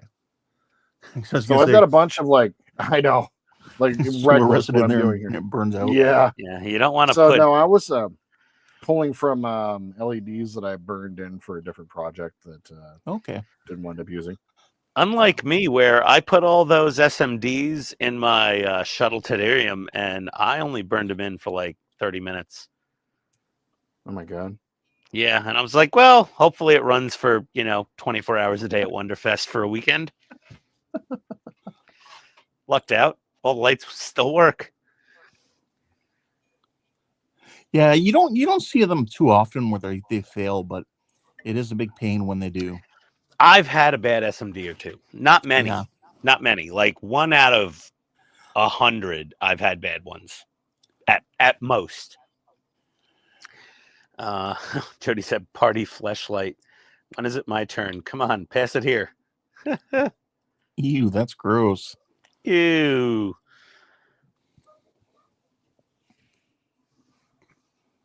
Don't look at it. Oh my. No, Jordan. Don't look at the light. Don't look at the light, Carol Ann. Uh-oh. I'm getting outnumbered by Canadians here. 3-1. 3-1. I figured Jordan might need backup when I came back and heard you on there. So Oh, my Lord. Love it. Oh, lovely. I couldn't afford to put lights in these things without burning them in for a good long time ahead of time. Well, you're dealing with very high dollar commission models. So, like, that's a totally different story. Like, Mm-hmm. when it's your personal model and, like, whatnot, or mine, I'm like, yeah, it's fine. They didn't burn out in half an hour. It's kind of like the warranty on a car. If it doesn't break in the first 6 months, it's going to last past the warranty and break like 6 years from now. As soon as the warranty's up. Yeah, if it's German, yeah. Oh yeah, I've had a German car. That's correct. Yes, you only lease German cars because after 36 months, you don't want the repair bill. Okay. So there's that. Looking good. That looks really good. Go ahead and ramp it up a little bit here. So we'll go from 3 to 4 to 5. That'll be a nice effect when you get the Arduino code in there for it. And what I would likely do is start at like maybe 2.5 and then have it ramp up like through like 2.5, Yeah. 0.6, 0.7, 0.8, 0.9, all the way up to 5 and then back down again. And then have it flash from like 4 to 5 Yeah, exactly. and hold. like flash and hold from 4 to 5, and then turn off. Yeah, but also, Jordan, Mhm. advice. Yeah. When you're testing this Arduino code, okay, Mhm. use test LEDs. Don't use your actual model. Because if the code is off by 1 digit, you just fried those things, and they're now ensconced in solid resin. So that is a fantastic tip, and one of the purchases that I need to make is a breadboard and Yes. some jumpers. So Yes. that's a fantastic tip. Thank A you. lot of spare LEDs, and just basically build a whole second wiring harness of your entire model and build it, hook it up to the breadboard, hook it up to the Arduino, and when you're testing your code, if something goes awry, you don't burn out the actual permanently installed bulbs That's a great tip, dude. because you will want to kill yourself. So is a breadboard a must-have or a nice-to-have? Kind of both. Okay. I mean, you could do it without the breadboard. You could build the whole wiring harness and just hook up all the little leads to every little thing with like lead cables, but the breadboard makes it a lot easier. Well, let me put it to you this way. I'm currently putting together all the LED strips I need for the second Enterprise D. And a breadboard is invaluable for testing that because I'm doing a section, plugging it into the breadboard. Since I already have the lighting plan already done for the first one, I just plug them in, hit the test sketch, and they boot up. And I've got them all in order because you can do that on the breadboard, one to another. And definitely makes testing your things so much easier, especially if you're testing anything in bulk. Because I've got 500 and some odd LEDs to test. Oh, okay. So definitely invaluable for doing that. Donnie says he never uses a breadboard. Your brain is just different, Donnie. You're just smarter than the rest of us when it comes to that. And Donnie's just recklessly lucky. And Jordan, if you're using an Arduino, I don't know if you're aware of this or not, but it's on your data line. Use a 330 ohm resistor between the pin on the Arduino and the LEDs. And when you're powering it, it's always good to have a capacitor on there as well, especially if you're running any effects. Yeah. There's going to be plenty of those on here. Yeah, just consult with Todd and all that. And Andrew for sure. Andrew and Todd will not lead you astray. Or will we? Oh, who knows? Good. Let's see. Let's go ahead and get all this wiring together. The only thing I could say you could ask me advice on is like hat logos. It did turn out really good, man. I got to say. Oh, thanks. Do you wear hats, Jordan? I do. Oh, okay. Well, I'll bring one to Wonderfest for you then. Not a lot of guys wear hats anymore. I wear hats all the time. Okay. General rule of thumb, if you're not losing hair, you don't wear a hat. Oh, no, I wear a hat because I don't want to admit I'm 46 years old. I wear a hat whenever I need a haircut, which is often. So I will wear my camouflage shorts as usual to Wonderfest. It's not Wonderfest without Ian in camo cargo shorts and my backwards pit stain hat. The question is, what are they meant to camouflage? My fat ass. Basically. Want to blend in. Yeah, I don't wear hats now because I had to wear hats for like 30 years. Well, Military, yeah. Gotta wear a hat. As a police officer, gotta wear a hat. Well, the Mountie hat is like, that's a proper friggin' hat. It's a brim. Well, the Stetson is a dress hat. Yeah. Although you can technically, the uniform allows you to wear it all the time if you decide. Well, some of the southern states, state troopers, they have the full-on, Stetson hat. Yeah. Ooh, look at this, everybody. Nice. I would say to big him, but he's got the whole screen already, so. Kind of big already, yeah. Oh, yeah. Oh. I'm as big as I can get. I can't big anymore. I can't go any bigger. I'm already bigged. That looks amazing. Let's see, Donnie. Jody said, "Yeah, but can you cut a bagel on it?" The breadboard. Yeah. No. Well, you technically could, but I don't think you'd want to Not use that anymore. recommended. You Yeah, get Jordan, a poppy seed stuck in a contact hole. get a couple breadboards. Like get a pack Get a of couple. 3. Oh, really? They sell them in packs of 3? Yeah. Okay. Yeah. Don learned all his electronic building, everything on a breadboard. And Don would also recommend any electronic components to look for a data sheet for the part. Good luck with these Chinese SMDs from Amazon and eBay and Finding data AliExpress. sheets on them is tough. I do try to find out. I will only buy LEDs if they make sure to give me their forward voltage on them. Jody's got a good one here. Jordan. Does anybody dress up at Wonderfest? Dress up at Wonderfest. Hell yes, Jody. Get fancy or? Oh, we Yeah, had stormtroopers. We had Darth Vader. Darth Vader. There's not a lot, Ghostbuster. Not a lot. whole I'd lot. say about 3%, 2% of people. That's being So- generous. Oh, Yeah. 1%. Fine. So this crowd, the Wonderfest crowd, is not the cosplay crowd. No. It's the old men. And the Old man. sweaty basement pervert nerds. Yeah, if you haven't already, I'm assuming you have, Jody, but maybe watch a couple videos on people at Wonderfest, Yeah. walking around, so you can kind of. Well, it's not really focused on Wayne's the videos from last people year. there, but sometimes you'll Or see mine. people there, and Or you know, Andrews, yeah.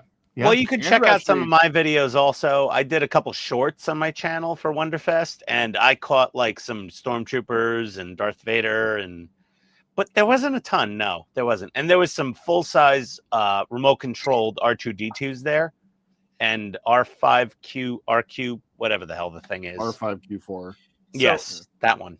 There is what I remember were the sand guys, like the guy The Sand People. the sand people, there were the 2 guys who were walking around in Monster Maroon era jackets, and the young guy with the Battleship Yamato. yeah. Space Battleship Yamato and Darth Vader. And there was one Ghostbuster. You guys, the thing is, you got to remember though, with the sand people, they scare easily, but they'll return with greater numbers. Yeah. Yes, Ken, they will. I may wear my full Ghostbusters Did getup. I just break Jordan? Yeah, I may wear my full Ghostbusters getup one day at Wonderfest. So That'd be awesome. the general dress code at Wonderfest are cargo shorts. Yes, I wear my camo cargo shorts every year. Everyone knows that. Oh, So that's the cool, Jody. Jody says, "I'm not into cosplay either, but I like to put the Klingon costume on once in a while." Yeah, Jody. Hey, Oh, that bring it. would go over well there. That would go over very well at Wonderfest. If Can you speak a little bit of Klingonese? you rolled in as a Klingon speaking some No, Kapwa. Okay, there we go, Andrew. All right. Andrew's clearly took language classes. Does anybody know what it means? No idea, dude. Really? You don't know what that means? You haven't What'd you really say? listened to Mozart until you've heard it in Klingon? I don't know.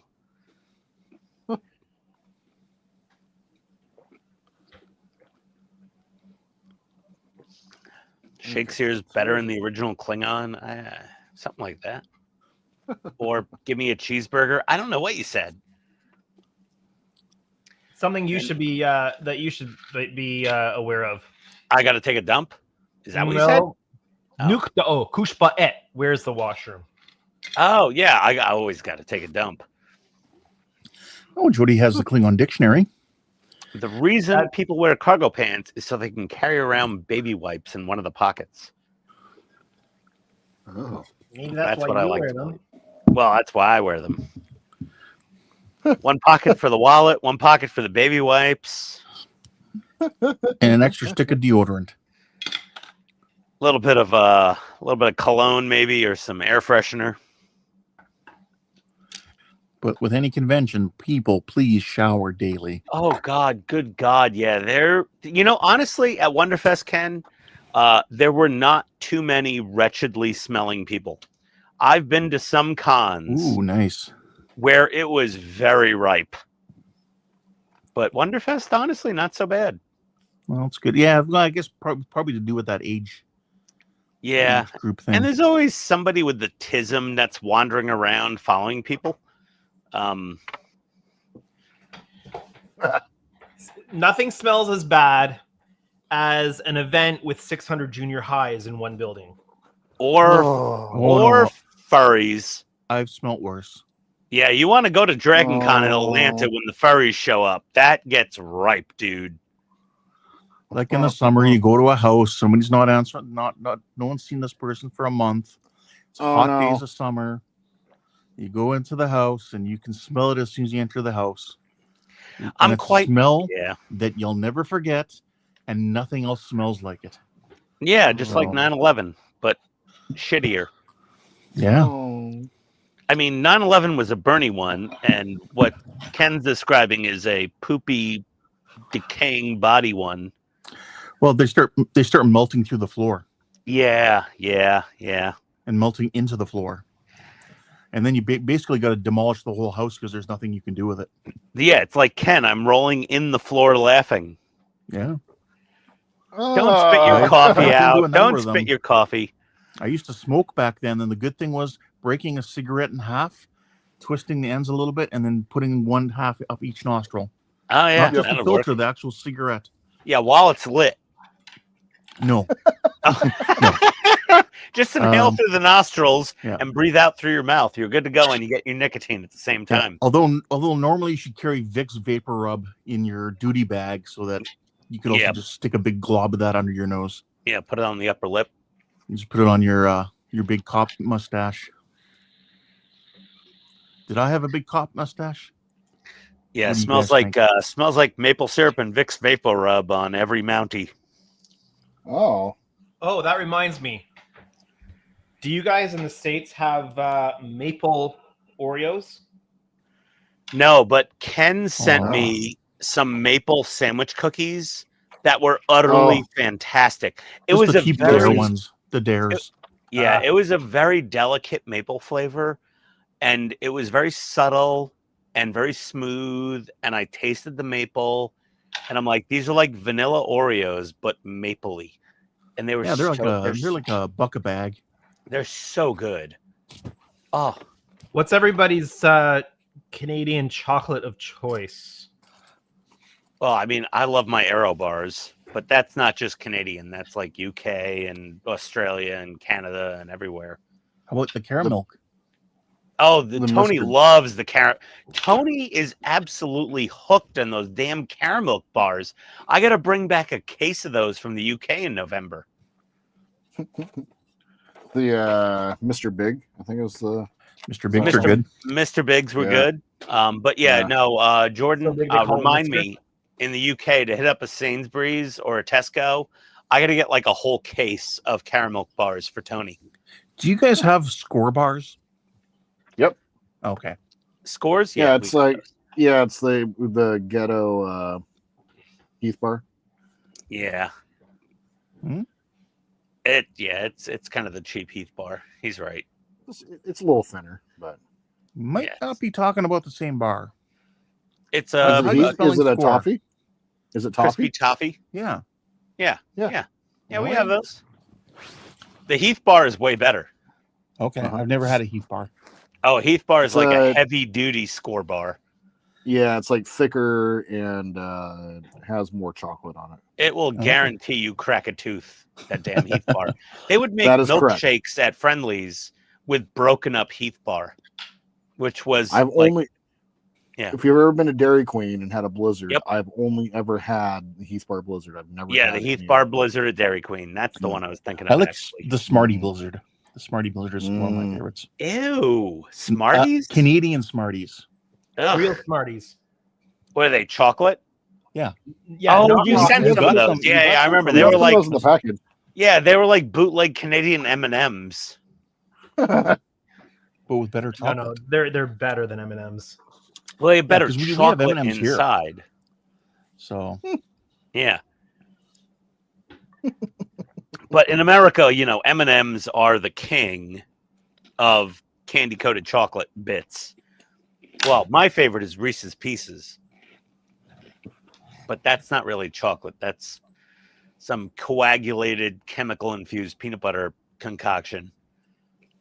I do like Reese's Pieces. They are good. Todd says, how many producers are on the solo stream? Yeah. We got 3 producers and one star. We need some more Canadians. This is turning into like Disney Plus.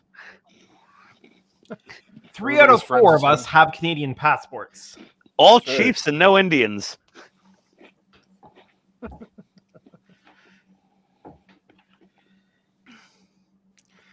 Let's see. Alex's dad, who retired, chipped 2 teeth on pretzels. Ooh. No. He thinks he was grinding his teeth in his sleep. Well, that's... My ex-wife used to grind her teeth in her sleep. She had to get one of those. You can get them at a drugstore, those moldable mouth guards. Yeah, yeah. Almost like what football players wear, or boxers. Yeah, Ken, that wouldn't bother me. I sleep with 2 English bulldogs in my bedroom. Yeah. Between the snoring and the farting, I could sleep through nuclear war.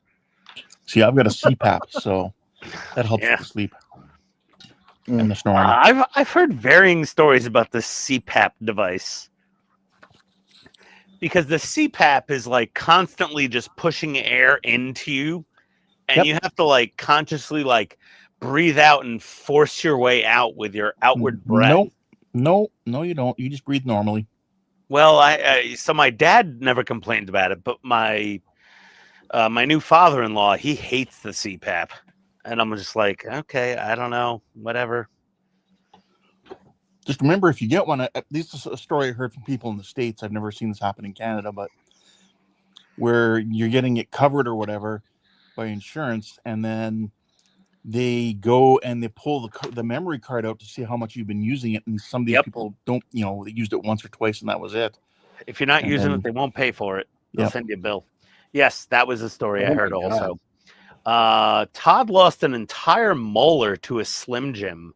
Ooh. Holy shit, Todd. Well, you oh my God, probably should have been going to the dentist more regularly. I'll be honest.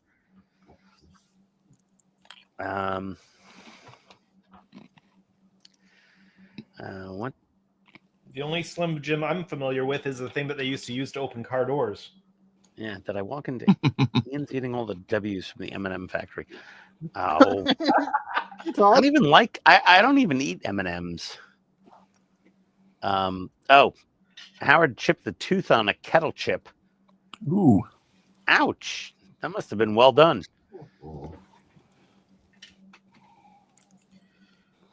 Todd, how are you? Andrew would know this one is the was it Macintosh? The candies? Yeah, those toffee. The old lady purse candies. Oh, yeah, the ones that come in like a big sheet, like a little cardboard sleeve type thing. The dots? No, this is like a sheet of toffee or whatever, and it is like rock hard, but at the same time it's malleable.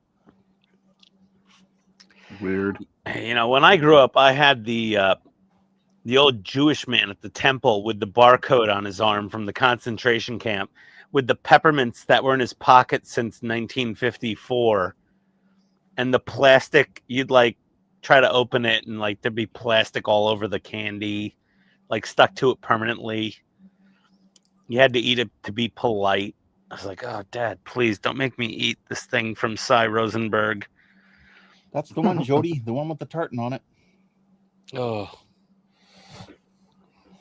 Howard says his CPAP is infused with THC. That's cool. Oh, geez. Well, if that's legal, then go for it. Yeah. I couldn't be treated for any of my stuff with THC stuff because when I was a police officer, it wasn't allowed.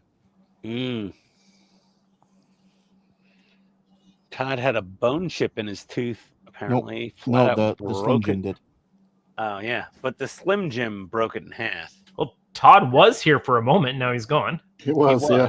Yeah, he's driving. I mean, maybe the cell signal's kind of. No, he said he's not driving. Oh, he's not driving though. I'm sure. Yeah, right there. Rebecca's See? driving. He says, "I'm not driving." Okay. Yeah. Oh, yeah. Officially, air quotes. And also for people flying in and out of Toronto today, there was a shooting out front of the airport. No, exciting. Yeah, police had to shoot some guy with a gun. Oh no. That's No, big that news happens. in Canada.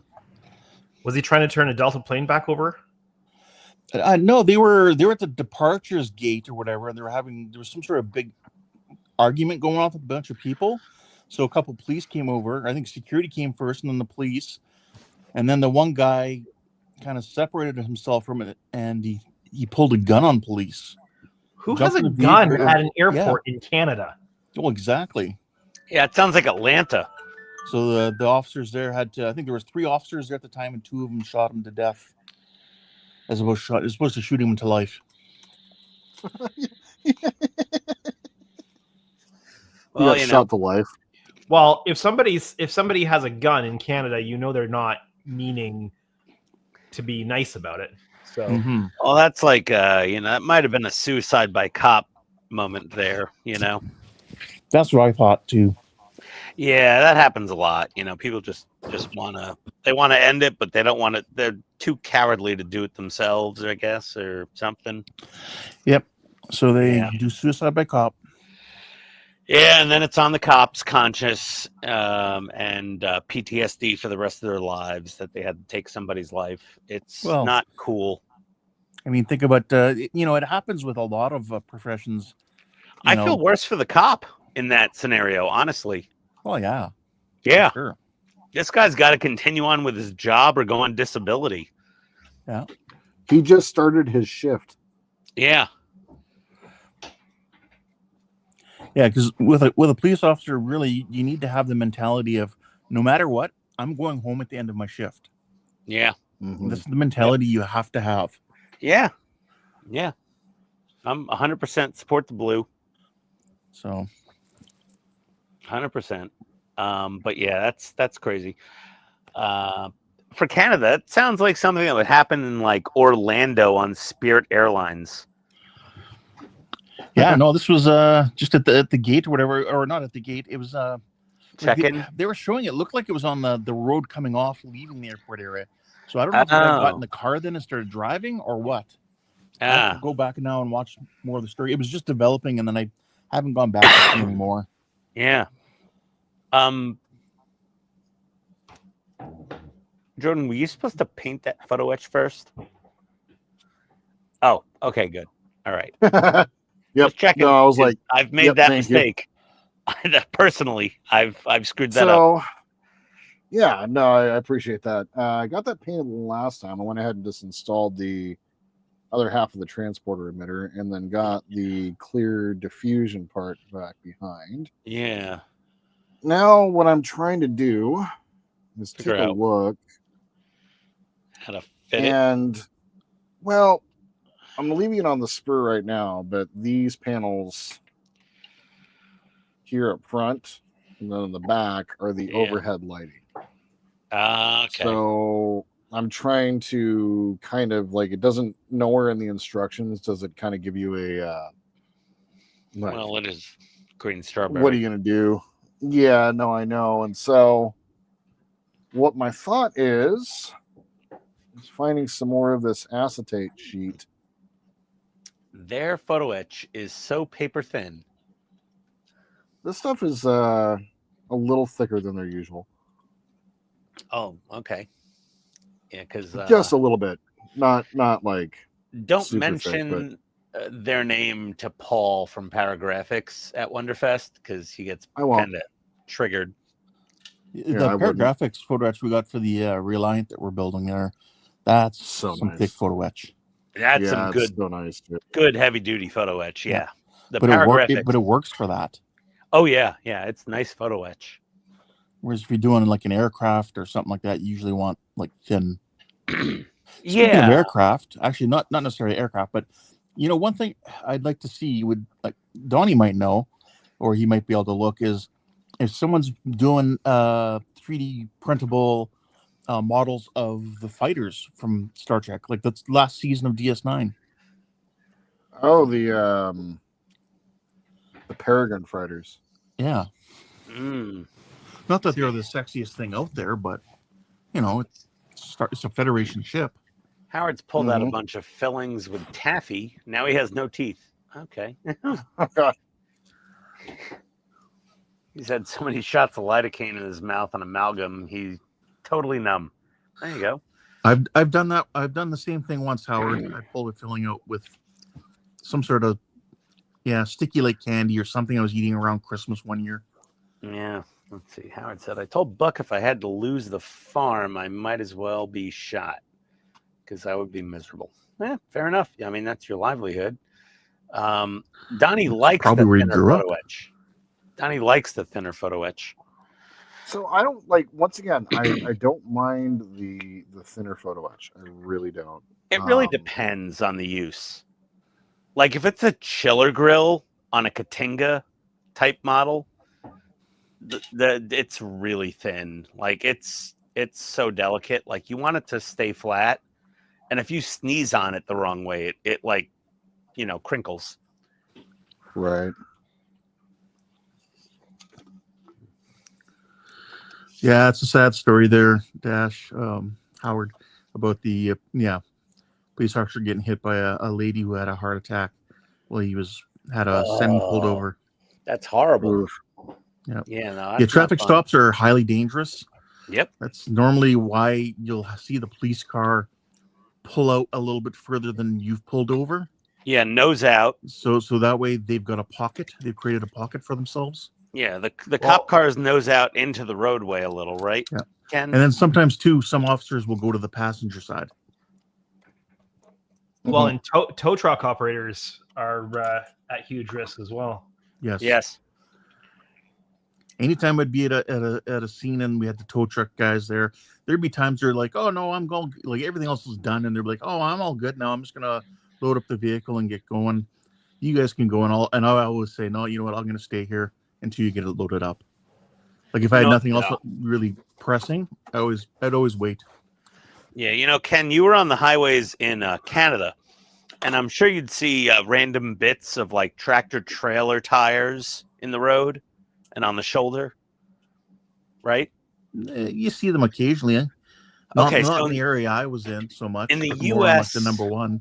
Yeah, in the U.S., you see a lot of that, but in Georgia, you also see couches and beds and barbecue grills and lazy boy chairs just sitting in the left lane randomly. The amount of garbage I saw on the side of the road driving down to Louisville was crazy. Yeah, when I was coming up to Louisville, there was a guy on a bicycle doing like 12 miles an hour on the shoulder of the highway, side of the freeway. Yeah, getting chased by a state trooper, like by two state troopers. They were just chasing. It was like a low-speed bicycle chase, and the two cop cars behind this guy in the right lane near the shoulder, just chasing this bicyclist down the highway. I'm like, welcome to Kentucky. Yeah, they have that is a thing there for sure. You just been dashed. Oh, damn! Another dashing. Can I buy a magic smoke moment? Oh dear! No, we don't want magic smoke. The stream from 2 weeks ago, man. We're aiming for success. Right. We're expecting failure, but aiming for success. Do you still vape? No. Oh, I was gonna say, just fake it. Right. Just take a little bit out of the vape and just there you go, magic smoke. There's your smoke. Yeah. No, it's been how long has it been now? It's been a while. It's been about 4.5 months now. Oh, good for you. Thank you. That's the thing, right? It's for me. I look at it and I think, that's too new of a technology. We don't know what the ramifications are going to be of it. Is it better than smoking? Probably. But is it 100% safe? Probably not. I mean, you are inhaling particles of something. Right. That's why you should also wear a mask when you're, painting. Yes, Howard, I did look at the pictures. So the 132nd A10 you have is the 2-seater. So that mask set won't work for it because the cockpit's shaped differently. And then the other one is a 148th kit from Revell. I've got that kit too, and it's too small.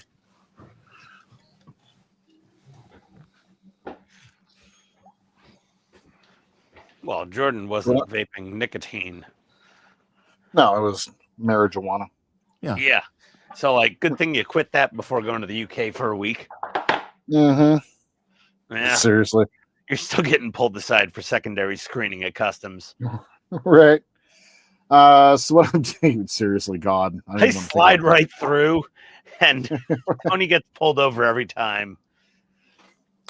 Donnie's going to bed. Oh, Hey, So, Donnie. good night, Donnie. Have a good night. Yeah, Nissan's actually running extra shifts lately at the Smyrna, Tennessee plant. I've heard on the news. I read different news than everybody else, obviously, because I take care of car dealerships for a living. But yeah, Donnie's plant is going gangbusters right now for extra U.S. production to deal with the potential hits from policy. Mm-hmm. I'm not getting political. I'm just saying Donnie's plant is busy. Yeah. Well, that's good. Good for Donnie. Donnie, before he left, he said he can't find any Paragon fighter STLs. Mm. So I'm just using some PVA glue to take some of the acetate and just securing it down. Yes, and Jody says to wear a mask when cutting moose antlers. Very true. Was it like fiberglass or asbestos dust? That's really, really thin, yeah. Really carcinogenic? Gets in your aviola or whatever. Areola? No, that's the nipple. Areola. Sorry. Hung on. Well, I guess it depends what you're doing with it. Depends. Sorry. Anatomy with Ian. You got a lot of living. Aviola, areola, same difference. Big deal. Yeah. That was hilarious. You don't want cancer in your areola. Oh, Lord. All right, God. It's like a 70s issue of Playboy over here now. Oh, my God. Oh, and for any animal lovers who don't know, moose shed their antlers. They just fall right off. And then Shake they them grow off. new ones. And you can just see them there and pick them up and you can cut them up and grind them and come up with a nice powder. You see Jody use on his model builds as a filler. Oh, I thought it was more the Chinese thing with the deer penis. No. Oh. I thought Canadians were grinding it up and eating it before they made coitus. Made coitus. Trying to use a generic, innocent word. You know, You this is your stream. Coitus. Todd's back home. Stream. He had to drop the dog off. Did you blow something up yet? No, Todd, he hasn't blown anything up yet. Not yet. We're doing good. We're doing good tonight. Oh, good thing I finished reading that sentence. Yeah, everybody's been yelling about resistors. Resistors are futile. Yeah. Did we say goodnight to Donnie? Probably good. We did. Yes.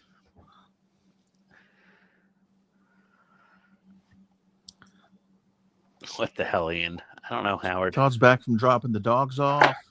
And yeah, did you want to blow something? Did you blow something up yet? And Howard said, "I tried to get him to, Todd." Yeah, no magic smoke. You paid me to do it.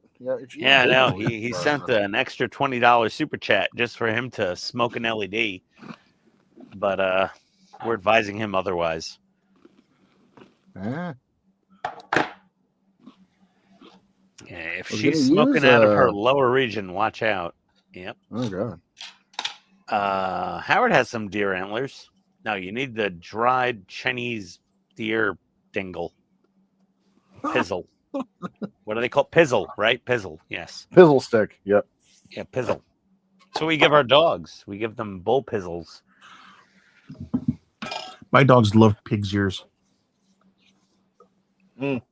Yeah, my poor ears. You know what I really don't miss? Like I miss having a dog, but I don't miss having the dog chewing on a bone at the foot of the bed while I'm sleeping. While they literally put it up against you, and so you got this like knuckle, Wet, wet knuckle, shank. just like beef Yeah. knuckle shank, just up against your leg, and you just like you got to deal with it. No, ew. Our dogs sleep in their crates. There was So many no, if I reasons tried not to have a to. dog. Yeah. Yeah, Jody says he uses it for making guitar pieces. The antler is good material for the nuts and bridges and the knobs and something. Probably the switch as well. Yeah, that makes sense. It's a soft material because like you want the nut and the bridge to kind of be a soft material, so the strings don't exactly like they don't break at the connection point.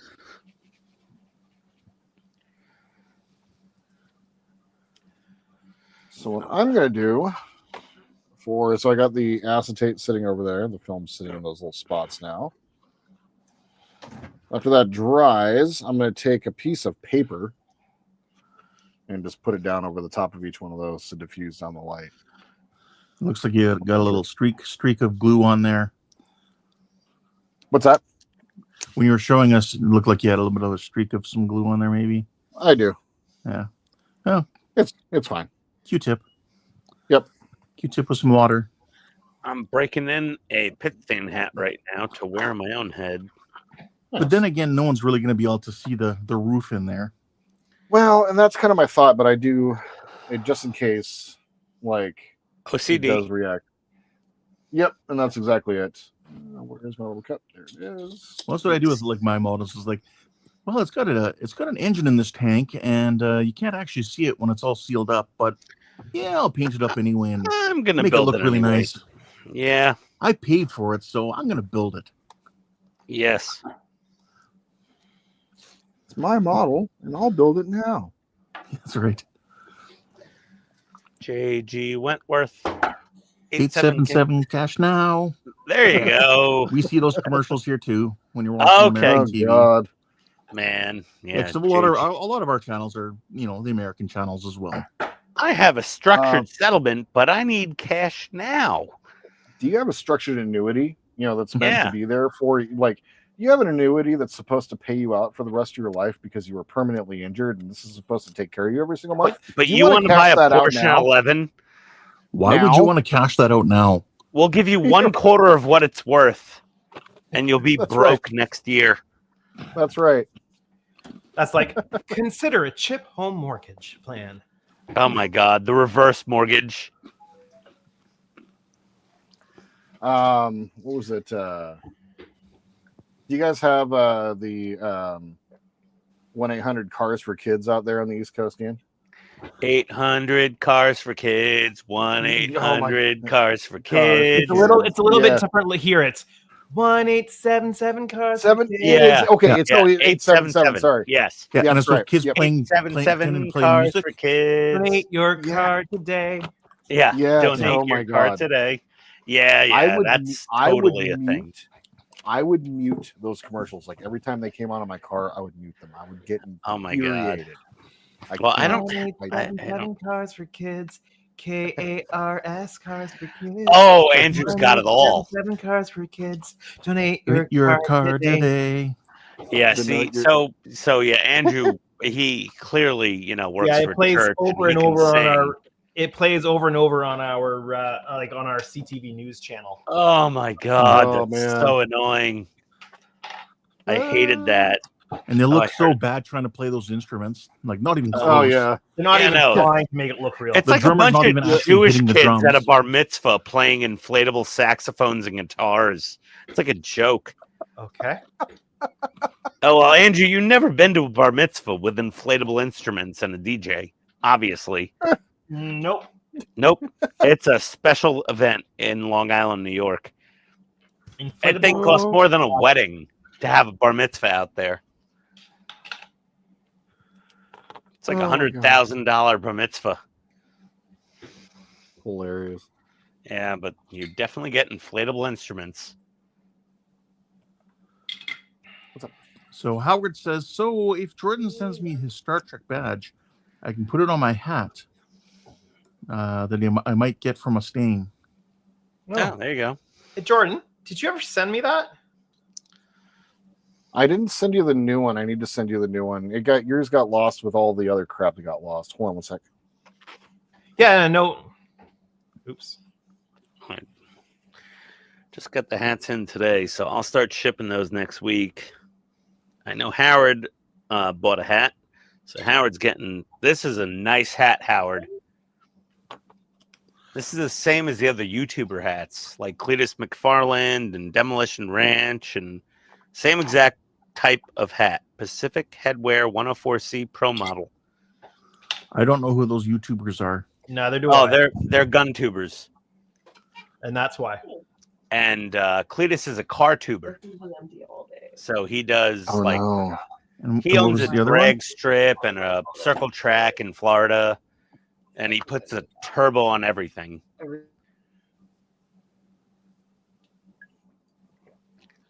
One of his friends V8 swapped a Tesla. Okay. Yeah, he has like a Corvette Z06 motor inside a Tesla Model S. Why? Why not? Because it's ironic. Make it slower? Yes and no. Low end, possibly. Top end, definitely way faster. I've taken out a Tesla P85D from a roll in my 2002 Ford Lightning. From a dig, you can't beat a Tesla. But from a roll, when you hit about 120, you just walk them. They peter out at like 110. See, for YouTube channels now at night, usually I like to put on like those people who go out in the woods and build cabins and from like nothing. Oh yeah, those are good. I like those. And usually, and the good thing about them too is there's usually no talking, and then they usually show them making a meal at one point. It's often like always a point where Russian they're guy showing you how they can make some sort of nice meal, But it's I'm usually always like a watch- guy in Russia. I'm always just either watching model builders or Minecraft. I watch a lot of model builders during the day. I watch a lot of customs and border protection videos, like UK border force and Canadian Border Patrol and US CBP. I like those, like at the airports and the border crossings. Those are fun. Yeah, I usually watch those on TV. Yeah. Well, I don't have any TV services that I pay for, so I just watch them on YouTube. But yeah, they're great. I love it. They're like, do you realize you have a sock full of marijuana? He's like, oh, no. I'm like, yeah, you're full of shit. How'd that get there? Oh, I didn't put that there. I was over at my buddy's house and he was doing laundry for me and he decided to put it there and Yeah. set it across the border with the pipe. Yeah, the number one is Sir, like the Chinese people trying to get into like Canada, the UK, and Australia with illegal meat and vegetables. Yeah. It's always from China. They're always China. And it's like illegal meat. Like this is duck. This is pork. This is beef. Did you see the episode where Corey Feldman came to Canada? Oh yeah, I saw that one. Yeah, that was a good one. Yep. Yeah, they checked him out and he's like, my border patrol agent was friggin' hot. I was like, that's totally Corey Feldman right there. Yeah. He's like, she's and that's the smoking. thing though, like for him with his history, like he's gonna get. Oh, he's like a notorious drug addict, so it's like, or was, was bad, or if he is at all anymore. I don't know. He was part of the Brat Pack, Mm-hmm. But yeah, so I saw the episode where Corey Feldman got secondary screening at customs. Yep, coming into Canada. There's also that one where the guys.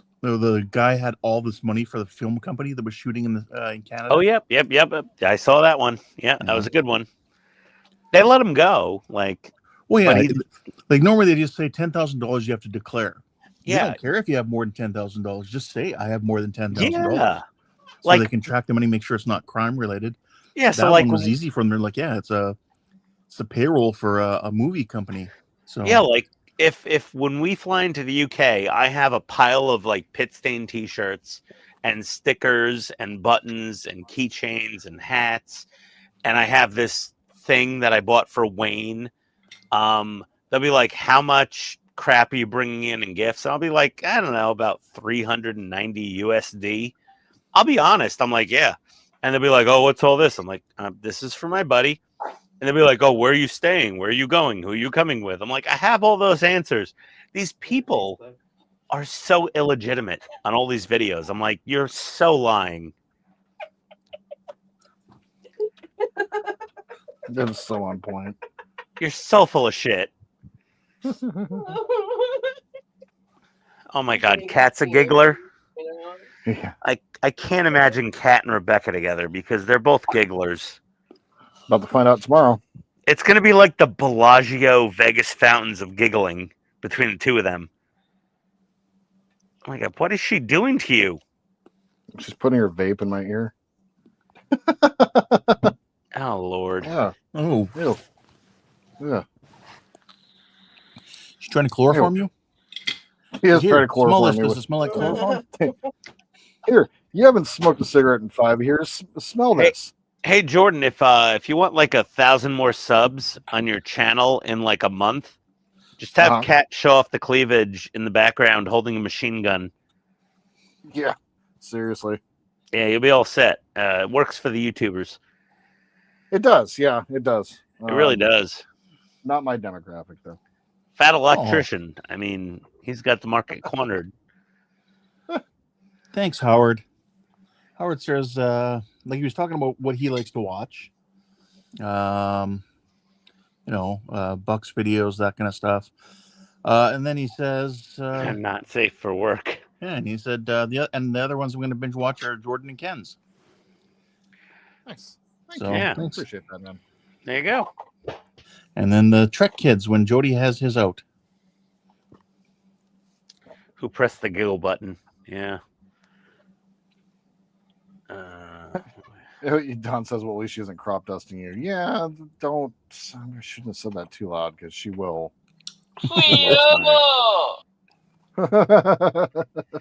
Hello, Uncle Roger.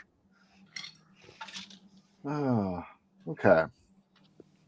So That looks amazing. I just got the film put down, and then I just put some white paper back behind it. Yeah, looks good. So that will sit right here. Okay. So it's like that. Let's get it cut out. Also, Why not? Oh, no, never mind. Yeah, I see. So, Jordan, the other kit you got at Wonderfest last year was the Defiant, wasn't it? That's right. So is that this coming year's project? He didn't realize he bought it. Yeah. He accidentally bought it. Or they just sold it to him and he was like, wait, what? I thought you got a good deal on it, considering it's a Defiant. They're 50 each. Yeah. Yeah, it was a good deal. Yeah, for sure. But he didn't really realize he was buying it until they handed it to him and like, that's going to be $130 for everything. I'm like, or whatever. Okay. That was a funny story, dude. That was. Well, between you and Donnie, that's why I bought my my Defiant kit. Nice. Yeah, I think it is going to be like for next year. I built the 1,000 scale and it turned out really well, and so I think I would like to get that one out of the way.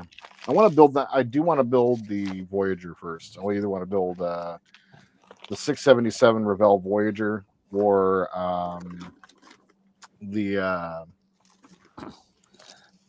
what's the other one that I was looking at? Oh, the 350 NX01 is the other one. I somehow ended up with a Defiant randomly.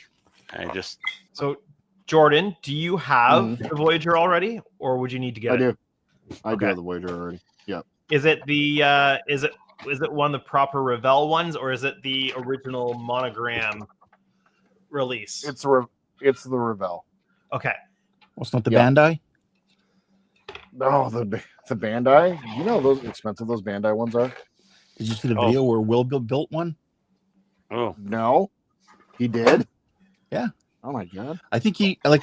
I don't know for sure what he does, but I think one of his jobs might have been like driving truck or something. Because I think he's in the sleeper cab area of his truck, building it. Oh really? I think so. That's cool. Yeah. No, the reason I ask is because the windows are better on the Revell repop versus the original release. Okay. That's what I heard. And when I did my research, like when I got the NXL1, I got that at off of OfferUp for like $50, open box. But the Voyager I picked up online, and I did my research before I bought it. I wanted to make sure I was getting the right kit. Because even before I was building models, I'd heard horror stories about it. There we go. I'm just kind of seeing how everything fits here. What are you going to be looking for at Wonderfest? Are you going to be looking for any particular kits? Honestly, if anything just kind of strikes my fancy, if there's one thing that I do want, and I almost pulled the trigger on buying it, but I didn't. I want to pick up the Revell JJ Prize. I'm So looking do I. at that at a good deal. So, uh-oh. Somebody better have two. Otherwise, I'm not really looking for much. I'm trying to I have a lot of kits now at this point, and really it's just kind of anything that kind of strikes my fancy, so to say. So I will also be keeping my eyes out for any E's that might be around. There were none last year. Oh. So A little yeah, rare. I got my E as well. What I'm looking, a B. I really want to get a B, and they're kind of hard to find these days. So like if you buy, I know where you can get a B. Oh yeah, Helios. Yeah. yeah. Yeah. It's a little pricey. We'd have to take up a collection for Jordan to get a Helios B. They You do just have have to know. the You just have to know the right person, apparently.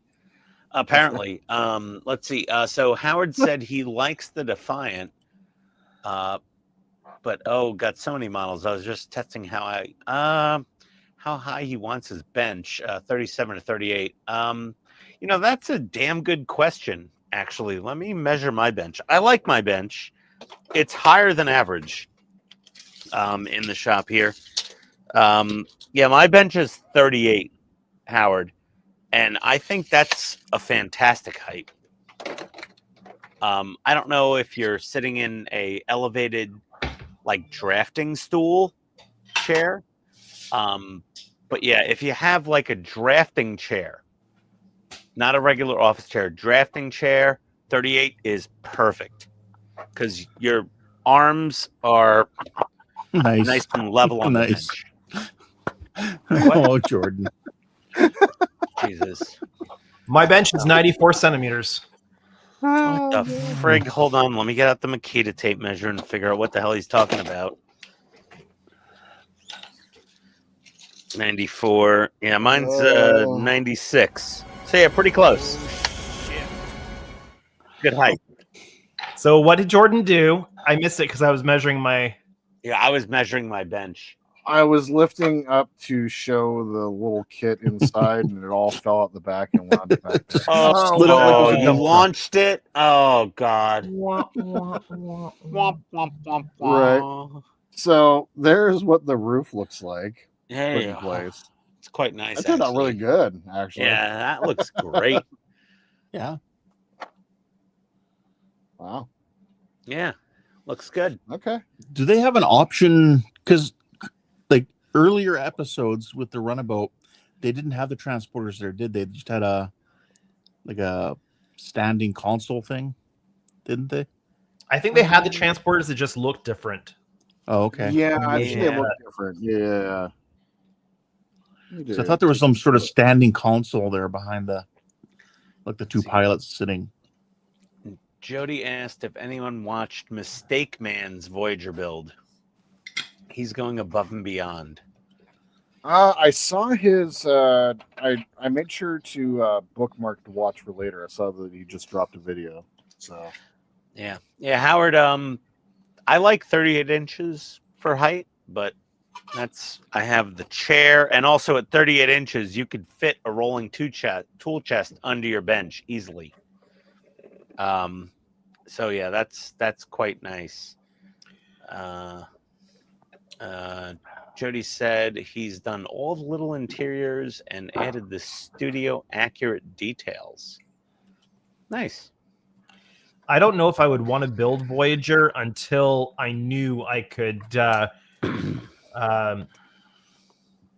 make those pylons go up and down, like do it well.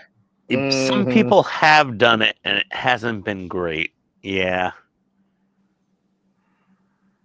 I've seen a couple do that first. Yeah. What we got from Howard? Don says, "Did you hit the eject button, Don?" Jordan? seriously, He did. no. It's me. What do you guys expect? And Jody says, "I think the console was added later, Ken." Okay. I just remember I'd seen one there at some point, but it's been so long I couldn't remember. Howard's asking Andrew, have you started painting yet since the last lighting video? No, I'm doing seam work right now. On the neck, right? So, neck, where the back end of the secondary hull, the deflector. I'm fixing where the saucer joins the neck right at the back there. So everywhere. So any of the major joints have seam work that needs to be done. But I do have I went out and got what I think will be a good base coat paint today. So nice. And I've tested on the so they included a resin arm that was supposed to be the armature in this thing. So I'm just using it as a paint mule to test paint. Oh, that works. Good idea. It looks really close, and it's in a rattle can, which will save me a ton of time on that sort of real estate. I would never trust a resin armature. Well, clearly they won't now either because they're moving towards a metal armature on the re-release. Yeah. Well, after watching your videos, I mean, it's kind of irrefutable. I cannot wait to get my Excelsior. Oh yeah, I can't wait to see him. So cool. So Andrew, the Enterprise B, are you gonna do the after the rift hit it damage? No. Okay. Are you gonna build it where it needed some stuff that was coming on Tuesday? Yeah, next Tuesday. Probably. Oh, okay. In the next Tuesday version. Okay, fair enough. God, that captain was such a dweeb. He was So just young. It's Cameron. Beta canon, I know it's Cameron. He actually used family connections to get promoted quicker and actually had no business being on the bridge of that ship, and was later taken out of command of the Enterprise and then put back into command like many years ago. So. Yeah, Cameron from Ferris Bueller's Day Off. Yeah. Yeah, they'll be here Tuesday. Oh no, those aren't installed yet. Tuesday. Let me guess. Tuesday? Yeah, Tuesday. Jody, no, I'm doing mine as the straight NCC 2000. Yes. I thought it was NX 2000. Nope, that's a different. You have to order that differently. Okay. Different parts. Really? Yeah, once it was Sulu's. Once it was Sulu's ship, it was rebranded NCC. Yeah. Oh, okay. Right. So I'm doing it as Sulu's ship. And yeah, Jody, because these are the 1/350 scale resin kits, so it's gonna be bigger than the 650 Enterprise D. Yeah, the D is about 3 feet long. The B is going to be about 4 feet long. Yeah. Yikes. My God. That's a big ship. Jim, what Not have we so done? big as the captains. No, Bones, what have I done? Are you gonna do like What phaser you effects always on do. it for the little You had to phaser, do. the phasers? Sorry, what was that? Are you gonna do the phasers on that ship with the little phaser balls? There is nothing to repeat. I don't Alexa's know. going nuts. That was Siri. I don't know what I'm doing yet. I haven't even. I need to get a D done. I need to get a D done by D-Day. Yes. Yes. See what you D-Day. did there. Oh, Weird. bum. Yeah, Ricardo Very said, end. The Ricardo Excelsior said is one of my last favorite update- kits. So yeah. Oh, I'm gonna. Yeah. It's gonna be. I think that's gonna be a joy to build. yeah, And Jody's asking, Ken, are you doing the Excelsior refit? that's the whole thing we were just answering. Yes. So yeah, so no, I'm not. I'm just doing the straight NCC 2000. Yep. The only thing that scares me about doing these kits, something that big and stuff like that, is the lighting. Assembly is fine. The painting, sure. If I use the inner light system again, the lighting will be a breeze. Yeah. Yeah, Ken, Andrew and Todd are your friends on this one. Yeah, I think so. Specifically Andrew, because he has the experience with inner lights. Yes. Yeah. That guy was very nice, by the way, at Wonderfest, the inner lights guy. He was. Yeah. He was really cool. Well, I'll be definitely chatting with him a lot more this year. Yeah, because your model will be You're gonna be planted hanging on out. his bench, like with giant crowds around it. There might be one or two people that might want to stop and see it. We'll see. 1 or 2,000.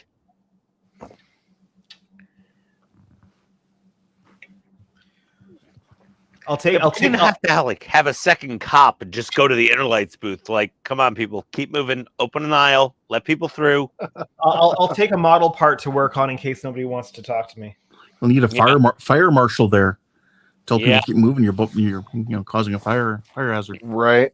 Yes, indeed. Like, this will be a hazardous situation at the inner lights booth next year. Oh, I got to go over to the Michigan Toy Soldier booth and hang out with them for a while. I got to bring them some stickers and T-shirts or something.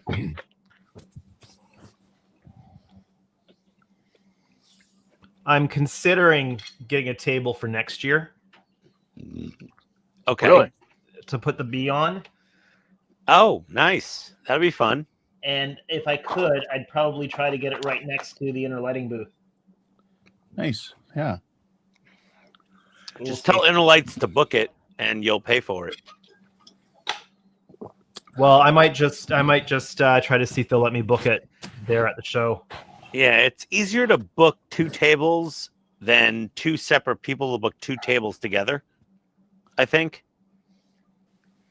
So, like, if he just books 2 slots of table and you just cough it up to one of them and have him change his name on the booking, that might be easier. Jordan, something I'd like to see Cass do from the Lake Monster Detail. I'd like to see him do some mods for the old TOS Enterprise bridge set. Same. I think about that model quite a bit and all the possibilities with today's technology that you could do. Yep. I think about that quite a bit. I've seen people put the micro TVs in there. Yeah. And the screens. Yep. But I mean, certain things like the door is for the turbo lift is so inaccurate. It's got no top to it across the top. Mm-hmm. That could be redone. The chairs the chairs you can also get though now from Cosmic Scale. So Yep. you pretty much have to make a whole new kit, really. Yeah, it doesn't fit Pretty together much. very well either. I made one way back in the day. I made one Yeah. back in the day. I've still got the box top up on my wall for it, but Yeah. I remember it being really bad. What, the 350? No, the TOS bridge set. The bridge set. Oh, the big one. Yeah. No, Where that it's was the a bridge, piece of it's like crap. 130. No, was it 132nd, 124th? Yeah, it was horrible. So I'd like same to scale see- as Katrina the- was as building the- that. as those shuttle. It doesn't say the scale on the box top, so Yeah. Yeah, Katrina was building that. Yeah, Katrina was building one. Yeah. I'd like to see them do more bridges. Like I'd like to see Yes. the D, the E. The D bridge for refit. sure. Mhm. Yes. Well, it depends which refit bridge there was. Oh, there's A so new one many every refits. movie. So many. Yeah, each movie had their own bridge. There was like 5 of them at least. In fact, the Mhm. last one there didn't even make sense compared to the outside of the ship, because Yeah. the turbo lifts were moved so far out to the sides they would actually be protruding to the side of the on the outside of the ship. Yep. I actually just saw somebody on YouTube was talking about that. I'm Yeah, like, the same "Oh, video yeah." probably I watched. Yeah, I was like, oh, how interesting. Yeah, because what they did was they redressed the Star Trek V bridge, but then totally like changed it. For 6? Yeah, for 6, but they they hastily put together a bridge for Star Trek 4 at the end, and then they redressed it for 5, and then they redressed it for 6. Well, 6 was the second best movie after 2, in my opinion. Mm-hmm. better than 4. Oh, yeah. I like 6 after 2, and then 4 after 6. For me, it goes 2, 6, 4. Yeah, I he's say thinking. it's 642. Oh, really? Yeah, Undiscovered Country. yeah. I think two has the best battle scene for Star Trek. Yeah, As 2 far has as the best movies. battle scene. I And agree. 6 has the second best battle scene. Target that explosion and fire. What I like about 6 the most is by that point they had been making movies for 15 years or so. Well, you're Mhm. younger And- also. Well, in 6, Age no, they're difference. older. Well, No. in 6 they're No, older, but between what I'm me and saying, you. Age Oh, you- difference. well, yeah, but I mean, like for Yeah. me, like the biggest thing is like they kind of had that, like you could tell that the crew was working well together.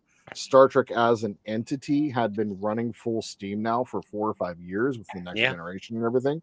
Yep. And so everyone behind the scenes was working well together. I didn't mind how they integrated all of the Star Trek The Next Generation sets into the Enterprise. It didn't bother me, didn't phase me at all. Nice. Oh, Ricardo, yeah, I definitely want the 500 JJ prize. You can get them for like $80 new. I want to try to find one for a good deal. But yeah, I just kind of like, for me, Star Trek 6, it just kind of felt like the most polished of all the movies. It was, but but if you look at the common thread between 2, 4, and 6, and that it has everything to do with Nicholas Meyer, right? And so Nicholas Meyer's hand on the original series movies was like key. You could tell when he wasn't involved. You can definitely say that. So 4 was campy. The good was, thing about two was the first full-on ship-on-ship combat you see in the series. Because you look Yeah. at the stuff you see in the television show, and no, you saw like some cutscenes here and there, really. yeah. 'Cause, Yeah, I mean, it's that's what they had. They didn't really have the budget No, or anything. 2 No. was the Hunt for Red October. In the Nebula, yes. Yeah, Yeah. that was the Hunt Yeah. for Red October. That was with Captain Ramius. That was the Hunt for Red October of Star Trek. Yeah. And Well, 2 and that- will before always the be Hunt for my Red favorite. October came out. Well, with the Oh, whole yeah. point, like when they wrote it, they're like, we need to. The idea with this is run silent, and run deep, right? So we're gonna Submarines. be- yeah, like we're gonna Yeah. be in 3D Star Trek, I think- combat. Star Trek does it. Like when Star Trek does their battles like that, like there was an episode of Strange New Worlds recently where it was the same thing, where they were in a nebula, they had no sensors and all of that. And that RCS episode, despite- thrusters and blind despite firing. being despite being a rehash, even like of Star Trek 2, that episode was Yep. fantastic. you know. And so I really love the thinking man's, like, the battles that you have. Like, Yeah. for me, what I love the most about Star Trek 6 is Christopher Plummer. Like, Chang Yes. literally Yeah. chews up every single scene that he is in. He really literally, like, you Oh no, can he's tell a that force. him and William Shatner had worked together on a couple of projects, and you could tell, like, the whole Yeah. the scene in the courtroom where he's like, "Don't wait for the translation, just answer." You know, like the way those two scenes, like the way No, the two I play love off each other is 6. so good. Yeah, And 2 and 6 for me are so close. Mhm. But I have to give 2 to Ricardo Montalban's yeah. drama. Hey, Yes. why- And the One sheer thing that could have made 2 destruction. better. what's that? One thing that could have made 2 better. What's that? Having Khan and Kirk on the same set at the same time. Yes, I agree. Yeah, that would have been nice. That would I have been agree. good. That would have been good. They'd never had the chance because of the way they had to shoot the movie. You know, Yeah. they couldn't afford 2 bridges, so Yeah. they had to shoot them independently of each other. And the bad guys, the best bad guys in Star Trek are the ones that know how to chew scenery. Right? Christopher Lloyd. Like, Christopher Lloyd, like, leans into it. You know, even Lawrence Luckinbill, who played Sybok in Star Trek 5. Oh God. The movie was bad, but he was good. He was good. He was good, really but good. yeah, God, Like, he that movie nailed was all of bad. his scenes. Like, you know, once again, you know, Christopher Plummer in 6, and then, like, go into the Next Generation era, and Malcolm McDowell is your first bad guy in the Next Generation movies, and he delivers some of the great lines in Star Trek. You know, fire is the, you know, they say that, you know, fire is time is the fire which you burn, and Yeah. you know, But there are some Nicole of the Nichols doing a striptease in the desert. I mean, she had some Well, solid thighs.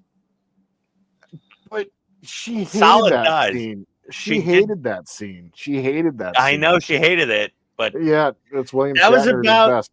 the best part of the whole movie, to be honest, besides the crash landing of the shuttle. So I mean- loved in Star Trek 5, I loved the opening scene. The rock climbing scene was fantastic. Yeah, that was good. Landing like, plan B. There are certain, like, if you take and zoom out, you can, like, take little parts of that movie, and It could have been great. like the interpersonal, like the cast interactions, like Scotty and Uhura working together. I love Chekhov and Sulu, you know, where he's like, we're stuck in a blizzard, and they're you know, like, that It could have thing, been great. so good. It could have been, but once again, No, this is William Shatner flexing muscles without Gene Roddenberry around, because Gene Roddenberry had been trying to do the God thing for a very long time in Star Trek and kept getting denied. You know, and so if you get, I tried it with Star Trek 1 with V'ger, even though it wasn't. Deck 72. Deck 72, yeah. I mean, that's the thing. Like, and William Shatner's like, yeah, we'll just put it in there. It's better for dramatic effect, not knowing that we're talking about Deck 72 here in 2025. Yeah, no, so that's not so much. Yeah, I've actually just did a rewatch of all the original series movies, including, like, I hadn't watched the director's edition of the motion picture. And I watched that in the theater a couple years back. It's the movie has got long swaths of my God, boring, it's so shit. boring. It is so boring. I saw that when I had COVID in Phoenix. Oh God! And then I saw Star Trek II: The Wrath of Khan director's cut in Atlanta with my buddy. Completely different. We just were like, yeah, we can leave, go back to the bar, get a drink, take a piss, come back. We're not going to miss anything. Jody, I do watch Steve Shives. I haven't watched his retro reviews. I've been watching what is it, Trek Culture's retro reviews recently, which kind of prompted me to watch them. Their ups and downs of all the movies. Yep. Yeah. I love Trek Culture. It's a great channel. You just did Generations just recently, and I kind of need to watch Generations at some point here in the next week or so. I have all those on Blu-ray. So do I. Do you know how much time the Enterprise D appears on screen in Generations? It's something like maybe 2 or 3 minutes. Not even, maybe a little less. Seconds. Do you know the answer, Andrew? 2 minutes and 33 seconds. Yeah, I remember it Yeah. like being like 2 or 3 minutes. Yeah, the studio was not counting where they rehash the exact same footage. I'm not counting where they just replayed the footage of the crash. I'm not counting that, but 2 minutes and 33 seconds because I have it all here for reference. And so how many they times did have we all seen that work, vertebrae blow up? That Oh my exact same God. model. the exact same. Well, and at least one of the shots of the Enterprise D, they did all that work on the model, and at least one of the shots in the movie was just taken wholesale from the series. Yep. They literally like a portion of the budget, like a big percentage of the budget, was used to bring the model out of like the 6-footer out, so they can Mothballs. so they can like film it. Like they wanted the 6-footer for filming, but for them to have 2 minutes and 33 seconds of it, it's just it's such a shame, And even then, like the Enterprise E doesn't get that much screen time. Like there's just not as much love for the Enterprise refit got more love in the motion picture in the 19-minute flyby sequence than any other Star Trek ship ever got for the entire time, unfortunately. And God, it does Wrath of Khan had a lot of footage, and oh yeah, of course, but Star like Trek 3 and but 4, like once again, like the 6. refit, they knew what they were filming, and I mean that model was built literally for the big picture, for the big, for the motion, for the silver screen. So When I was they knew younger, how to film it. When I was younger, I always appreciated Star Trek 3 for the fact that there were a lot of ships and scenes with the ships in it. Yep. Bird of Prey and the Grissom, and I love the backing out of the Enterprise through the space dock, and then it kind of does the J turn on the way out and then heads out. Oh, Dukes of Hazzard. One of my favorite. Like Star Trek 3, like a lot of people kind of trash on it. I love that movie. Like it's one of my favorites actually of all of them. But they're all great. Star Trek 5 and 1, 5 and 1. Meh. We're good. Ugh. We're good. Oh God. But except for the landing plan B. That's another starbase they need to do is the regular one. Yeah. Oh yeah, regular one. That same model's used in like DS9 and Next Generation. I love a decent sized space dock model. Or space dock, yeah. I agree. God, the scale of that thing is freaking. There's STLs for that. There is, yeah. But the regular one station though, you could get away with using doing it the same scale as DS9 and using ships that size like they have with the new kit. Oh yeah. Is it 125? Was it 12500? Something like that. It's 2500. Close to that. Yeah. So all your other ships would be able to, to dock up with it, like you see in that big scene where they're getting ready to, in Deep Space Nine, where they're getting ready to take back. Oh, station. That's what is that? The name of that episode? That is something Angels or yeah. I do not want to build the DS9 model. I'll tell you that right now. I've watched plenty. Oh boy, that's a monster. Yeah, I can't think of the name of the episode right now. But yeah, you're right. It does have Angels in the title. I built the fiber optic Deep Space Nine when I was a kid, and I remember even as a kid it was a bad model. Yeah, I've got the new clear one. So I wonder how that fitment is. Is it round 2? It's the exact same. It's the exact same kit. Yeah, just same in clear. Translucent. So let's see. I've got 3 DS9s here in the shop, 2 clear and 1 not. Yeah. Jody watched all the original movies about 3 months ago. Finally got to watch the Enterprise series last year. I didn't get to see it when it first aired. Oh wow. I I watched Enterprise about 5 or 6 years after it came out. Hey, Buck's back. Hey, Buck. TMP Motion was picture was fan service for sure, 100%. Yeah. 100%. But that was the thing. Like it just to be able to get Star Trek back. Yeah, and, V'ger like, was a disappointment. Yep. Well, But now V'ger isn't what V'ger used to be. They've completely retconned V'ger. Oh, they did they? Mm-hmm. Well, V'ger's now a ship, not a cloud. Yep. Oh, great. Okay, fantastic. Whatever. Yeah. Right. Well, So what is a ship inside a cloud? No, like this big. It's a cloud ship. Weird blue colored, almost like Species 8472 in style kind of ship. God. Okay. I'm gonna go. This is horrible. All right, guys. Well, I still got to work tomorrow, so I'm gonna. All right, brother. Say, well, hey, thanks for stopping by. Appreciate you, man. Happy to be by. We know there's 1,000 things you could have been doing tonight, and you decided to produce on Jordan's stream. Well, not 1,000 things, like 4 maybe or 3. But yeah, he was at least 25%. Oh, So, yeah, love there it. we go. I love it. I love it. Ian saying he's got no life. Adios, buddy. everybody. Take care, Take Ian. care, man. Later, bud. Well, and that's probably a good segue for me as well. I am very hungry, would like to eat something, and Baby Bell it's been cheese. 3 hours. I'm just going to eat an entire pack of Baby Bell cheese for dinner tonight and wonder why I'm uncomfortable tomorrow. Well, you can't go to the bathroom. Well, I'll go to the bathroom. I'm going to be at work, so I just need to spend as much time there versus there.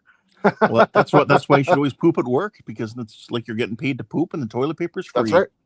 That's right. Well, on that front, guys, what did I get done today? Well, I got my transporter put in place. Excuse me. I got my SMDs put in place for that. Goodness me. I take one sip of coffee and it's over. And then I got the ceiling portion taken care of. Got the cleared film put down over the top, and then just put some paper over the top of that to kind of diffuse it, as you can see there. And then that will eventually fit into place right up here. But I'm going to need to do a little bit of sanding around the edges. It's wanting to bend up a little bit while it's sitting in there. So it's going to put it, it's bending up a little bit. So going to need to get that sanded down a little bit around the edges. And but beyond that, getting closer and closer. What I need to do before next week, so I can actually, I think next week we should be able to get the assembly done of the cockpit, which is going to be awesome. I need to get these little things designed out in the vinyl cutter and get them cut out. So can't you just scan them in? Probably could actually scan it. Import. Just drag the scan into your Silhouette Studio and then draw over top of it. Yeah. Oh, that's how you do it. Oh, I've been wondering about that, and I've been kind of struggling. Very cool. All right, I'm definitely gonna do that. Same thing as if you need to make some masks. Take take the shape on tape, and then scan it, and then draw over top of it in Silhouette Studio. What? Okay. There you have it, my friend. Well, that's what we'll get done before next week, and then if I do if I am streaming next week no matter what, but I'm not sure if we're going to be working on this or the Razor Crest. I do have some work that needs to be done on the Razor Crest, like I said, but kind of like I need to wait for the paint to finish curing on that. So I need to get that done this weekend before I see Todd and all that jazz. So either the Runabout or the Razor Crest next week. So yeah. That's kind of what I got for you guys today. So for all of you guys in chat, thank you all so much. It's been 3 hours. I really appreciate you guys hanging around. Howard, Thank you for the super chats as usual, my friend. You are amazing. Continually supporting this channel, and it's getting me sent to Wonderfest. It works out perfectly as I think YouTube, the way they do their payments and all that, I'll get the payments that for this right before I go to Wonderfest. So there'll be a little bit of a surge of cash right there towards the end. So yeah. Otherwise, for Andrew and Ken, thank you so much for producing tonight and hanging out along with Ian. And then Todd was briefly hanging around in the background for just a second. But yeah, otherwise, for me for this week, check out Saturday. I'll have the next episode of the Millennium Falcon out. And then I will not be on stream tomorrow evening with Hobby Time Modelers, but I will be on stream on Sunday. Yeah. Otherwise, I think that's pretty much it. You guys got anything for me before I go? A big heaping serving of admiration. Oh, why, thank you. Is that what you were looking for? Adoration, sure. You know, Okay. whatever. Or just like a final comment if you got a final comment. Oh, that's what you meant. Don't eat yellow something snow. like that. You know, tell me how to live. I mean, if you really want Otherwise- to, go for it. Hey, it's bitter. It's sweet. It's bitter, sweet. All right, it's time to go. I'm gonna go eat some food that's not bitter snow. Bitter yellow snow. So I know that there was a million things. Real quick, is one of you gonna hit the? Do I need to hit the buttons on the way out? I can hit the buttons. I can have a look. I just last time I did this when Todd wasn't around. I'm like, wait, who's gonna hit the button? Do you have what are we access here? to it? Dockyards outro. Where's Dockyards outro? Lead out or What is no lead outro? out? You will do a outro 10-second lead out. Okay, got it. All right. All right, guys. Well, now that we've done the housekeeping in the background, I know that there was a million things y'all could have done tonight. Instead, you spent 3 hours watching me be an idiot. I appreciate that. I think it's pretty damn cool. You guys have any questions or comments, tips, tricks, please leave them down below. Like to support the channel, please like and subscribe. And my friends, until we see each other again, I hope you all have a wonderful evening in this beautiful world where you happen to be. And just remember that revenge is a dish best served cold. Good night, everybody.